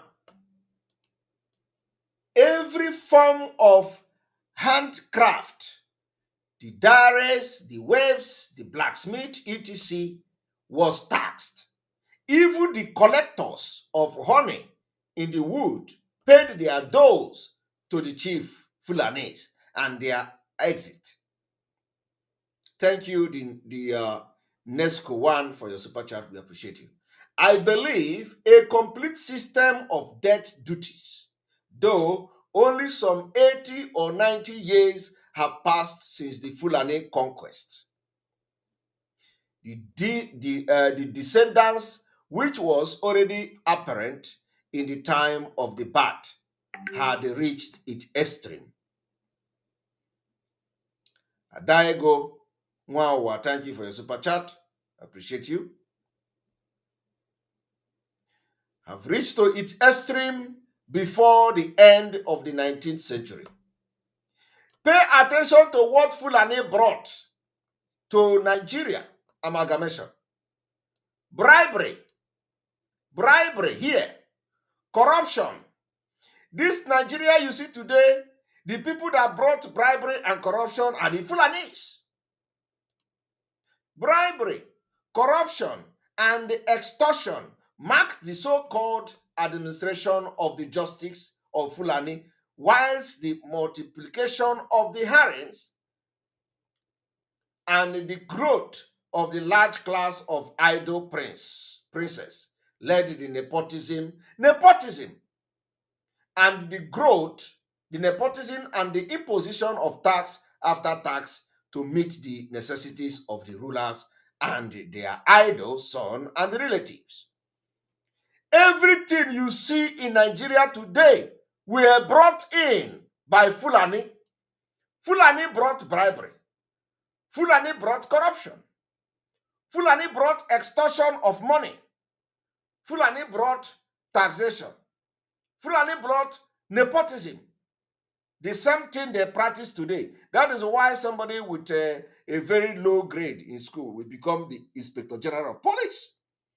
That is why Malami will become Inspector General of Police, because it is what Fulani represent from day one. This was a report of 1902. This thing have not changed. You see the reason why we are leaving Nigeria. It does not matter what it costs. Fulani brought in greed. Fulani brought in bribery. Fulani brought in corruption. Fulani brought in nepotism. Lord Lugard reported it here. This is the report of Lord Lugard. That Lugard, all of you, we are shouting. He is reporting this thing. Yet, he brought these Fulanis to merge in 1914. And corruption, they infiltrated Nigeria. They bring the corruption to the Igbo. For you to survive, you have to adopt the system of Fulani, which is corruption. Vivian Okoro, thank you for your super chat. We appreciate you. You see where your problem is coming from. So when we are talking about, remember that the slavery also, the people that are hunting for slaves were also Fulanis. So when we are talking, when we have come to say enough is enough, we are not just saying it out of ignorance. We are not just saying it out of foolishness. The people that are foolish are these people that are shouting one Nigeria today. Because if you think that Peter Obi is going to change Fulani from bribery since 1902, you are a liar. If you think Peter Obi is going to eradicate Nigeria from corruption, from Fulani, you are lying. If you think Peter Obi is going to stop the extortion in Nigeria today, you are lying. If you think Peter Obi is going to end the nepotism in Nigeria, you are lying. Because Fulani have brought it to Nigeria. So what we are doing now is that we are going to bring a mechanism to fight this thing within ourselves when Biafra come. Do you see where your problem is coming from? Now let us read further. No man's life was safe. Are you hearing that? Today, after over 100 and something years, no man's life was safe. No man's life is still safe in Nigeria today. This is Fulani. Are you seeing it? This is a report from Lugard. Lugard say in 1902, no man's life was safe. Common people were killed. Common people were killed by Fulani even as far back as 1902. It did not end. Common people were killed by Fulani without computation or without compunction. Notables were removed by poison and the secret murder. Trade was paralyzed by extortionate levies and rendered difficult by the insecurity of the road. Exactly the same thing that is happening today. It has not changed. So how is your P2B going to solve this problem? How is your half-dead man called Tinubu going to solve this problem? How is your Atiku, who is inborn, who this criteria that I'm reading to you now is inborn in him, going to solve this problem? Do you see where your problem is coming from? It is in the book. They hide it for you in the book. Now we are exposing it. So when we say there is no election to validate, if you go into election in 2023, you are validating this thing here. They are telling you constitution. What is constitution? Constitution that will make people that are known for all the crimes, everything happening in Nigeria today is from Fulani. They brought it into the system. And all of you have been infected. That is why you cannot live in Nigeria today without corruption. But we are going to end it. We know how to end it. Ken Ozo, thank you for your super chat. We appreciate you. We know how to end it. We are going to end it by having a very strong mechanism, database system, good law, making sure that there are social amenities, making sure there is job, making sure that we continue to sensitize and educate our people, and making sure that you respect the law of Biafra land. So there is no way, nobody. That's when you see, when we are telling you that nobody can change Nigeria, you think we are lying. It didn't end here. Now, let us go to number 28. Advent of Europeans. You see, we are in this particular 27 is everything you need to know about Nigeria.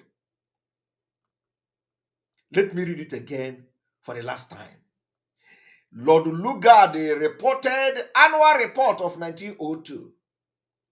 And this report you see here is only for northern Nigeria. That Fulani are known for bribery, corruption, and extortion mark the so-called administration of the justice, whilst the multiplication of harems and the growth of a large class of idle princes led the nepotism and the imposition of tax after tax to meet the necessities of the rulers. They have never done anything. Fulani never invented anything. They are not business oriented. They only base their life on taxation. You know, the rulers and their idle sons and their relatives. They say they are idle sons. Do you understand that? They say that the Fulani the princes led to nepotism and the imposition of tax after tax to meet their necessities of the rulers, of their idle sons and the relatives. The same thing happening in Nigeria today. Everything Fulani is doing is to loot, to meet the necessities of their idle children. The children that never worked. Fulani children are not working in Nigeria. Buhari's son is not working. Atiku children, they are not working. At least not that we know. The same thing Lord Lugard wrote in 1902. You see it today happening. No man's life was safe. Common people were killed. They are killing them today without compulsion. Notable were removed by poison. They poison people or secret murder. They kill in secret. Trade was paralyzed. They paralyzed our trade by extortion, levies, and rendered difficult by the insecurity of the roads. Insecurity. The same thing is happening today after over 150 years. Yet, some idiot are shouting P2B. And of course, the disgrace they receive from the Yoruba people today, they are still shamelessly talking. Now, let us read the last one. The advent of Europeans. 28. The conquest of Nupe by the Royal Niger Company, lasting the process or hastening the process of disintegration. Even that time, there was disintegration. Did you see it? They said that the conquest of Nupe people by the Royal Niger Company hastened the process of disintegration and the decay by upsetting the existing form of rule and substituting nothing for it. The substituting nothing for it. Thank you very much, Marie Chukuma, for your super chat. We appreciate you. There was Simon for continuing to create awareness. The reason to restore Biafra despite the ongoing distraction on your person. I will never be distracted. Thank you very much for always supporting me. The disintegration and decay by upsetting the existing form of rule and substituting nothing for it. And in every direction of the subject, people, every direction of the subject, people began to refuse to pay their taxes. And the slaves and the serfs to leave their masters and run away. Fulani was the one doing the slave trade. Fulani was the one. They ran away, the slave ran away from them to take the south bank of the Niger, which had been taken from the Nupe kingdom by the company, the British. And they are led there to lead a life of vagrancy at Lokoja. Lokoja is still Lokoja today. Ask yourself a question. Why have they not changed Lokoja? They didn't change Lokoja. Lokoja is here. Since 1902, they reported Lokoja, but go to East today. Go to the Ala Biafra today. Go to Igbo today. Go to Rivers today. They have changed everything. Inferiority complex and the Fulani orchestrated systematic conquest. They are changing Igbo name in River State. But Lokoja still remain Lokoja. Lokoja in 1902 still remain Lokoja, or of a comparative idleness in the surrounding country. The deposed emir returned and they ousted the company name nominee, fresh campaign now with the aid of the government troops. The government troops were undertaken against Lapai and Ageye, sub-emirate of Nupe. In 1898, discontent increased in 1899.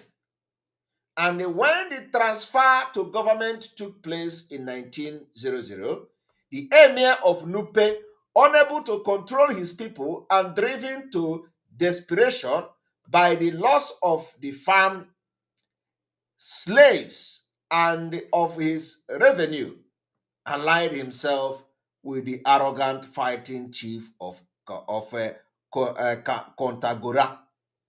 Are you hearing that? And attacked the government cons on the Kaduna. Kaduna still remains Kaduna till today. And threatened the small garrison at Wushishi. At the same time, laying waste the whole country and carrying off its people as slaves. Are you able to see what I'm saying? This is the report of Lugard. Now, I will like to also read number 29, which was tagged Ruin of the Country by the Fulani. Ruin of the Country by the Fulani. I think I will stop after this one because there are a lot of things I want to teach you people from here. Now, this is ruin. Let us see how the Fulani ruined the country.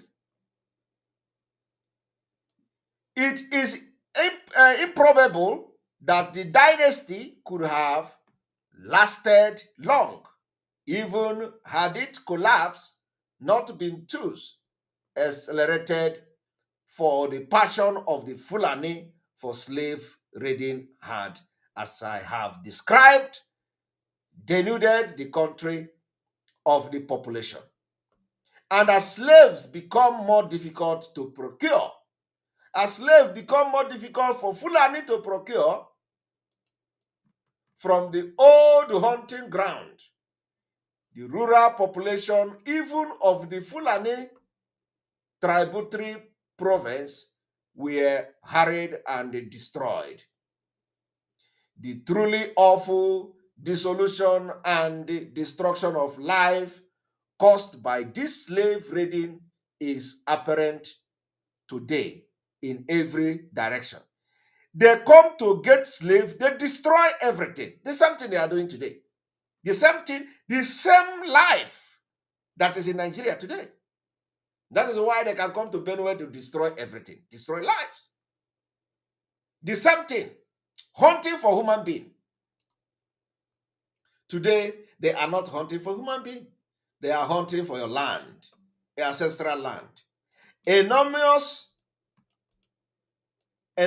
tract of land have gone out of cultivation. Land have gone out of cultivation. This same thing happening in Nigeria today, land gone out of cultivation. Yet, they brought Fulani together with other people. Land as far back as 1902, Lord Lugard was reporting the Fulani ruined the country by even killing everybody, making sure that the land where people cultivate were no longer existing. And the one constantly sees the ruin of great towns, now overgrown with jungle. Nigeria, once described as the most densely populated country in Africa, is today, throughout its greater area, but separately inhabited. Mr. Wallach, traveling through Kaba, right, with regard to the depopulation of northern Nigeria by the Fulani. The population of northern Nigeria by the Fulani was killing everybody, which is so apparently manifest to the merest novice in the service a traveler in the country, for instance, between Kaba and the Ega. This name remains today, Kaba. All of them remain. But when it comes to East, they change it. Because they were fighting the Igbos. The Kaba would not, I am certain, come across 200 people en route in what even in my time was densely populated country. Again, Fulani killed to the extent that when he was traveling, he barely can come across 200 people. Fulani killed everybody. Again, in Nasarawa country, even that time, Nasarawa was a country. They give Nasarawa a country. In Nasarawa country, a once fertile and a populous province, one can now only view the remains and the ruins of large and totally deserted towns. And when you see Nigeria here,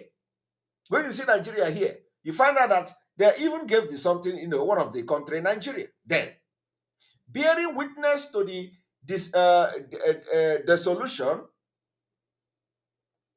desolation wrought by 100 years of interscience strife and the slave raiding by the Fulani, Major Sharp, resident of Cantagora, even this Cantagora still exists today, described his province as denuded of all its inhabitants except old men and babies.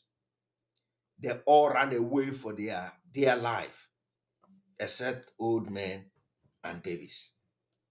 Such was the condition of affairs when His Majesty government entrusted me with the task of setting up an administration in the country in 1900.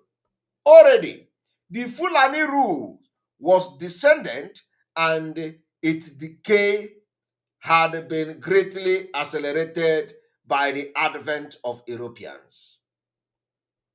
In my view, the time had come for the transfer of the suzerainty to the more capable hand. Fulani has never been any capable hand in doing anything of the British, who, fortunately for the country, were ready to undertake it. Till the close of the first year, 1900, the administration was paralyzed by the withdrawal of most of the troops for the Ashanti War. Ashanti is Ghana. For the Ashanti War, and the task of creating the different departments was also no light one.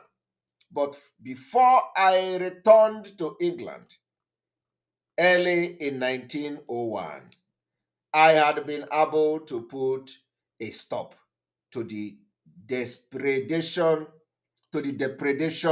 of the worst of the raiders, Cantagora, and to incorporate that province and Nupe without further bloodshed under the administration. It was bloodshed upon bloodshed for Fulani. Now, when we talk about leaving Nigeria, you don't know what we know. Only if you do, you will understand that the election of 2023 is dead on arrival. We can no longer validate this particular fraud. The people with such history came and formed Nigeria. Today, that thing you were reading from Lord Lugard report is what you see reflected in Nigeria today. Fulani injected everything to the Nigeria system. Yet, somebody is there shouting P2B. Shouting P2B. Now, let me now show you what is that the reflection of this particular thing that Fulani, what they wrote about Fulani in 1902. So I want you to watch.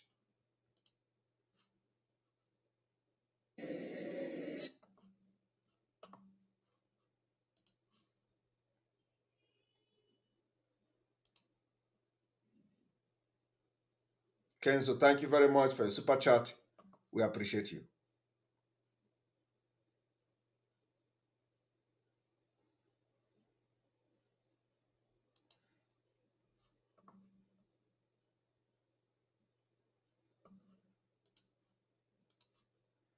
Yes, I will ask them, the media team, please. The media team, people are requesting that this particular exposition be cut and minus the DBR thing and whatever, or the beginning. So the exposition of this Fulani should be downloaded and cut and let it go viral. Very, very important. I agree with you. Now, I want you to see what the Fulani does. Today, look at them. This is just the concluded presidential election, the primary election. Look at how they are counting from 1. After they count to 79, it becomes 100. 70, 71, 72, 73, 74, 75, 76, 77, 78, 79, 100, 101. From 79 to 100. That is how he went to school. If you count to 79, the next number is 100. Watch it and listen to it again. Fulani. 70. Koro, koro, koro, koro. 71. 72. 73. 74. 75. 76. 77. 78. 79. 100. 101. Did you see it? Even the Senate president and the speaker, all of them opened their mouth. It is not a mistake. Oh. They use it like that. That is the thing. They use it like that. Whoever that the number is going for, that is his own luck. 70. 71. 72. 73. 74. 75. 76. 77. 78. 79. 100. 100. 101. 101. Okay. Continue. And nothing will happen to this person. Like absolutely nothing. This is what they do in the northern Nigeria. It is normal.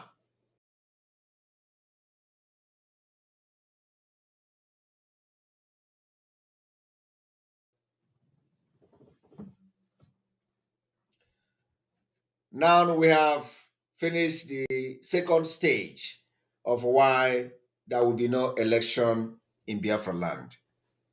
We are going to end this broadcast in 3 hours. So the remaining hour will be used to receive calls. So we are going to open our line. We are going to open our line for calling. Okay? So call in and tell us how you feel to be a Nigerian. How you feel. Oh, not those people calling me are not Nigerian. Well, of course, those are one Nigerian. If they want to come, they can call me. But Biafran, those who say Peter Obi, come and be president. Are you aware of what we have done today? Tomorrow we continue from the same book. The book is many. You know, the book is many. Oh, chapter Kaimepelo. If when we open the chapter, you see it. Any chapter we open, you are going to see and hear it. Hello, greeting, Mazi. Yes, welcome to the program. You have 2 minutes, please. 2 minutes. Yes, Mazi, thank you very much for all you have been doing. Well, thank you. You see, I want to tell you one thing. You see, anybody that called himself, I want to start from my home because I'm an Igbo man before being Biafran person, Biafran man. Any Igbo man that refuses to support what you are doing, that person, either the person is an infiltrated or is a cursed Igbo man. You see, it is better that the news history that all Igbo men were killed than to history that Fulani uncircumcised Fulani immigrant or children for the tribe of Ishmael take an issue of our land. I want you, any Igbo man, anywhere you are in the world. My name is Onyeka Shuku, one of the offsprings of the greatest progenitors on this planet Earth. The discoverer of our technology and the originator of democracy, our ancestors. I'm proud of them. We are going to make sure that every Fulani, you see, whenever they come outside, they begin to brag. They tell you how they killed it, to make you, to invest fear in you. And the so-called religious leaders preaching forgiveness, turn your face, make your mindset weakened. Some of their assigned agents, like Suleiman and Tunde Bakare, they have played the role years ago. I want you to rise up anyway.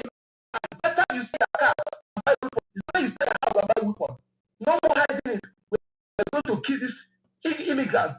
They have, in fact, they have killed our people enough, and enough must be enough. Thank you very much. Thank you very much. Thank you very much, Onyeka. All right, Lenny, welcome to the program.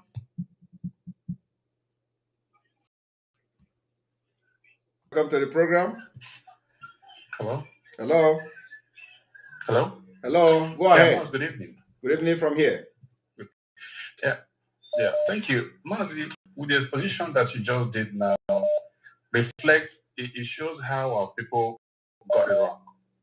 You know, that our people didn't know from 1903, our people like Zeke and the Edelima, I forgot his name from Anambra. It shows that that's why we make a mistake, keep calling them outer land. So when they joined them between Eastern Nigeria and Southern Nigeria and Northern Nigeria, that shows that our people didn't know they are not Hausa. There's a difference between Hausa and Fulani. Yes. So now I'm seeing it because I'm kind of wondering how did our people, we just figure out after Mazuna Akabi began to explore this for recent time. Exactly. We lost you. Are you there? Are you there? Oh my goodness. Oh my goodness. Can you? Oh, we lost him. All right.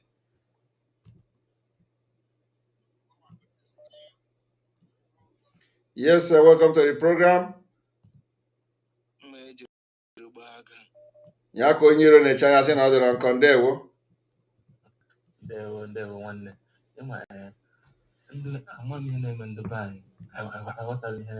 Oh, look, Onugidi very down. Can you hide the volume a little bit, please? Okay. Yeah, I want to because every time I cannot today. Every time trying. We cannot give that trying again. This is the last. Nobody will talk. We don't give that trying anymore. No. The time is gone. No. Okay, look at even the people even lie to them. Nigeria that spoiled for decades, PW was telling them that you fix it in 4 years. Is it not a lie? A very big lie now. Very big lie now. You fix it in 4 years. When Bush destroyed America, Obama come tell America that they shouldn't expect him to fix America in 4 years because the country have already destroyed in decades. So they will give him time to fix it. That is how somebody can talk and he will be a little bit. They are all lies, all after the seat, after power, nothing else. Nigeria, that's a very big lie. So you have already failed on arrival. Yes.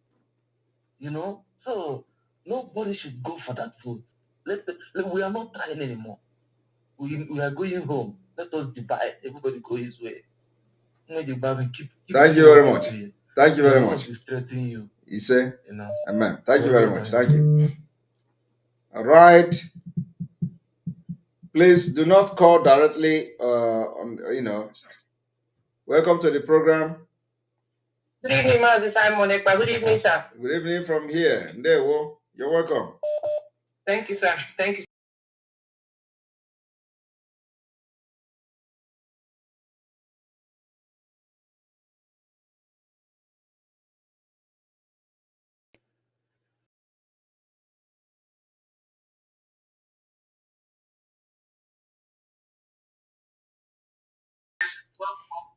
All right, Mazi, here.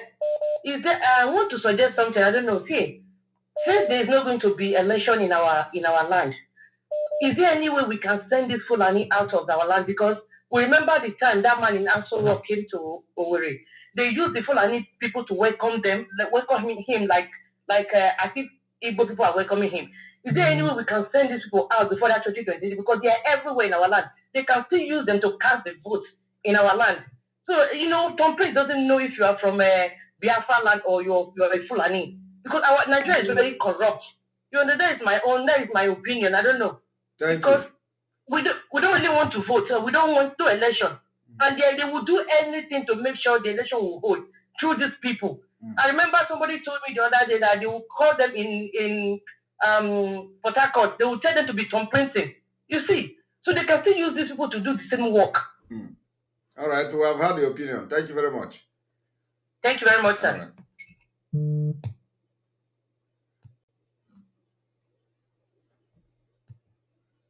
All right, welcome to the program. All right, the line is still on. We're going to stop in the next 15 minutes. So,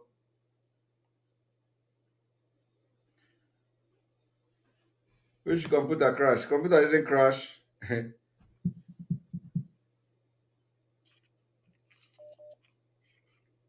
good morning.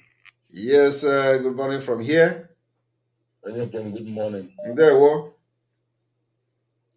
Yesterday I called you. I was talking and the line crashed. But I tried to call up back. So many people were on the long line. Yes, yes. You see exactly what I was saying yesterday. Yes, when I was saying that Fulanis have already done this voting of 20. It has been already done. They have already reached the election. You see what our people don't know. Our people are not in this politics. P2B and the rest of them, they don't know what is politics. You see the manipulation of Fulanis. They divide APC and PDP. Now, the front article to stand on PDP. Now they have gone back as APC to support Atiku after the primary election. Yes. See the place, the way they are using it. They will go back to campaign for Atiku secretly. Yes. Send their people to vote for. Of course. Why they will be giving? Why they will be giving Tinubu a fake hope? Exactly. They will come out and that they are APC, but they will go back secretly and preach even in their mosque that everybody must vote Atiku. They may not mention the name of the party. They may just say vote Atiku. But we are what? APC before Nigeria. They did it to Jonathan now. It's not like we are thinking. Exactly what they did to Jonathan. You see, when you are shouting like this, what I was saying yesterday, we have professors, we have engineers, we have everything in Biafra land. They are all scattered over the world. Now they are silent. None of them will come and do anything or say anything in support of what you are doing. Tomorrow, when Biafra is achieved, which is sure, Biafra will be achieved. Exactly. They will say that Simon Ekpa did not do anything. They will say they are professors. Simon Ekpa is not educated. Simon Ekpa is not a lawyer. Simon Ekpa cannot be this. The man, even Mazen Kanu did not do this. It is them that will come and take the position. But now that it's time to fight for it, they will not come back. You will not see any of them even coming to ask you questions. My brother, what should we do? How are you? This thing you are doing, you're not doing right. As a professor, this is my own opinion. They will not come. They are all silent. So coming to our people in Alaba, you see how stupid they are. We are talking about sit at home. None of them will preach sit at home. And the people in Alaba, they don't know that their leaders in Alaba are using them, collecting money from the government. Yes. Collecting money on their head. Collecting money on their head, asking them to go and take PVs. While they are not doing that, they have collected money from the government, pushing them, closing their market to go and collect money from, to go and ask for PVs. They know they will be insulted there, but they will never preach them to sit at home for one day. Exactly. Shame all of them. Shame will continue to catch them. As you said, the next time they will close their market and go for PVs before they will come back. Before they will come back to their dark market. They will use Obejiri to design their back. Thank you very much. Thank you very much. Since they don't. Thank you very much. Welcome to the program. Hello. Hello. Good morning from here. Yeah, good morning, ever. Happy to one. Yeah, happy to one of people land. There we go. Oh, Christopher, there we go.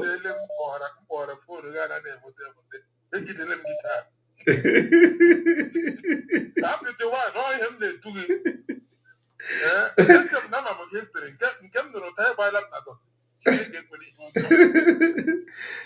There we go.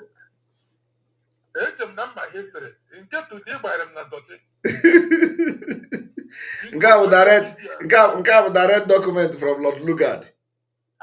First hand information. Because I must go and find where this document is. Because the media caught all this thing. Called viral. It pushed the na Twitter. But be very, very important. We don't know all these things, and that's why our people back home are misbehaving. Yes. Yes. Yeah, because if they are not taught, they don't know what to do. They are ignorant. 98% of us. Exactly. Because there will be no election. Yes. Once their eyes are open, don't know like a matter na church about Exactly. Exactly. Thank you. Thank you very much. Thank you. Keep doing what you're doing. Now, There God bless you. There we Thank you. Thank you. Yeah.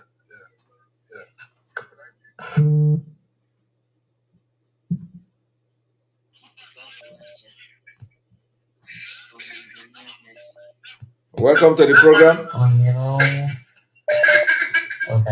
Hello. Hello. Welcome to the program. Hello.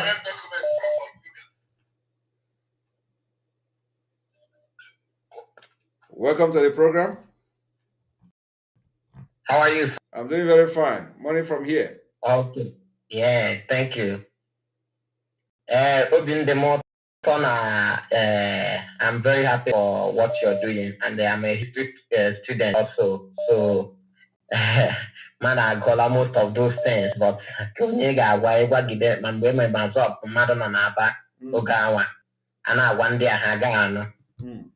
hear me? Yes, I'm hearing you. Go ahead.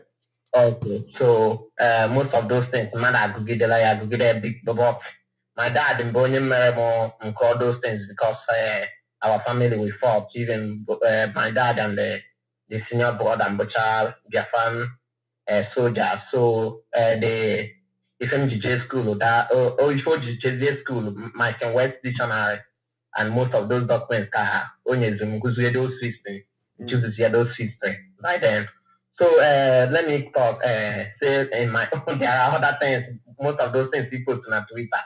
Oh yeah, come to side concerning advisor and the committee of Biafra, which is I congratulate you for those suggestions and the I need for now because and the first one to maka 5 parts. Yes, and what line I prepare for peace. I'm gonna prepare for war in case then to win peace. Actually, there for peace. Ịmakwa ife nọ na elu or ife gbasa fighting ewe military. Abịa na this thing now, I need to go there from now to December. I need to cap our fighters in go at least 50,000. Like most of my guys here, I'm back home since then. Aggregate to now for our leader. I called them back to do this thing, and he decided they allow a join. So it closed even the Kenana will be a close all the this thing the camp, no training going on there for long. So we need our fighters to reach at least 50,000 fighters. Madonna a control so for Oka needs 3,000. Onitsha needs 3,000. Aba needs up to 3,000 fighters. So anyone could say conflict from now to December. I can see only the training for the another for the funding. Can we make the funding from now to December? Can you want 50,000 fighters? Stand by your behavior. Go here, on account in case of any necessity. My brother, hello, please. Can you just listen to me? We are here for now. I can hear you speak. Yes. So, bro, we have men, so we don't have problem with men. That is not the problem. We have men. We have enough. We have enough men. Thank you. Okay, so we need to. We have enough men on ground, so we don't need. We have more than even what you are talking about. So we have more than we have more than those numbers. So we are ready. It's just that a lot of things need to be put in place. Thank you very much. You're welcome to the program. Good morning from here. Good morning from here.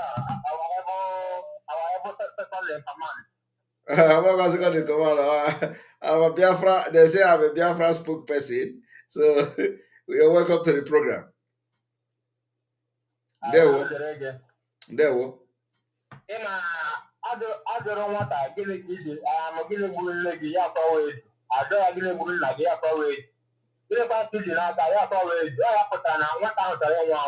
Exactly. agafele m 20 something years na m tọwara votu kamgbe ụwa m enweghị ihe m tụtara ọzọ nke a ihe m ga-atụta ihe and all these our celebrities ahụrụ m ihe bibi ya sendere postụrụ na ọ gwara sekuriti ya site ekweregbuo ndị mmadụ n'ala Igbo iskwe ha pụtabe kwuo okwu ihe ha na-egbu ndị mmadụ ọ dị mma bọtụ ha pụtala iskwe na-asụ na ọ gwara sekuriti ya na ọ bụrụ na famili ya enwe BBC na ọ ga-atụ ya n'ọrụ na ọ bụrụ na visitọ enwe BBC a na-akapel kwa BBC lutu gịnị ha na-erite uru from that useless Nigeria akụkọ sekuriti ya ga-eme obi ewu nọ sekuriti ya ọdụ ọdụ ihe na-eme people expect wo ịpụta n'igwe sị na ọ bụrụ na Nnamdi Kanu apụta nothing like election so ọ bụ na sekuriti ya nọ na Lagos ndị a ndị apụ today jee ime voting na ewere mma chụcha ha ọsọ so ọ ga-achụrụ sekuriti ya n'ọrụ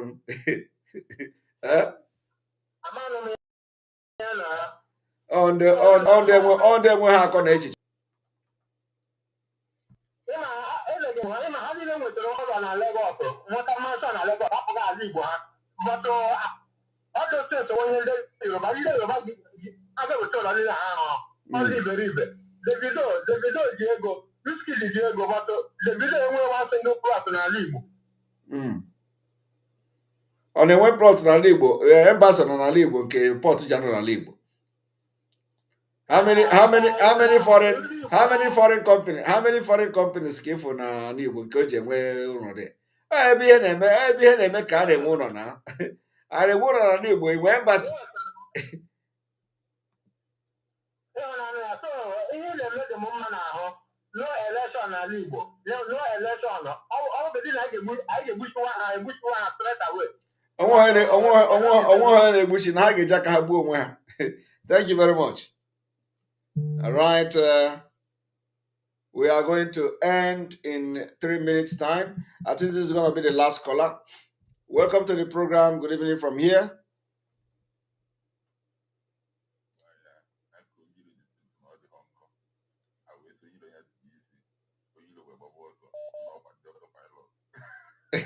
No, onye ka onye ara da ka wike ihe biko ka anyị enweke ịgbanwe ka ọ dị volume ka anụkwu onugwu very well.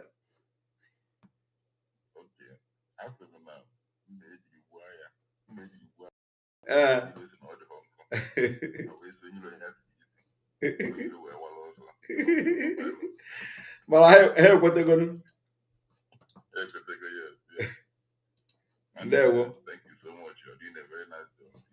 That is why all these things in the line. That is why in this in how that's to have jealous. So it's just seeking in you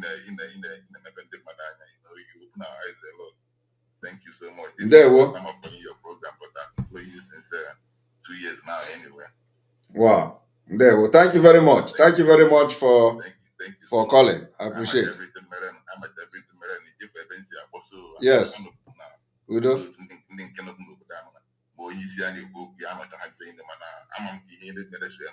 Yes. There. All right. All right. Thank you. Thank you. All right. I think we stop here on this note. May God bless you. May God bless Biafra. May God bless Oduduwa. May God bless the Middle Belt. May God bless IPOB Autopilot Worldwide. May God bless Eastern Security Network. May God bless Nnamdi Kanu. May God bless all the Igboho and Oduduwa agitators. May God bless all of you. From here, from me, it is good evening. See you tomorrow.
IPOB, one family. Biafrans all over the world, if we want safety and security for our people, then let's continue to support Eastern Security Network. All donations are welcome. No contribution is too small or too large. Do your part, knowing that freedom is in our hands and together we must all rise to the occasion. Go to our website to make your contribution, www.ipobinUSA.org/donate. And remember that freedom is not free, but together we restore it, farm by farm, forest by forest, house by house, and street by street.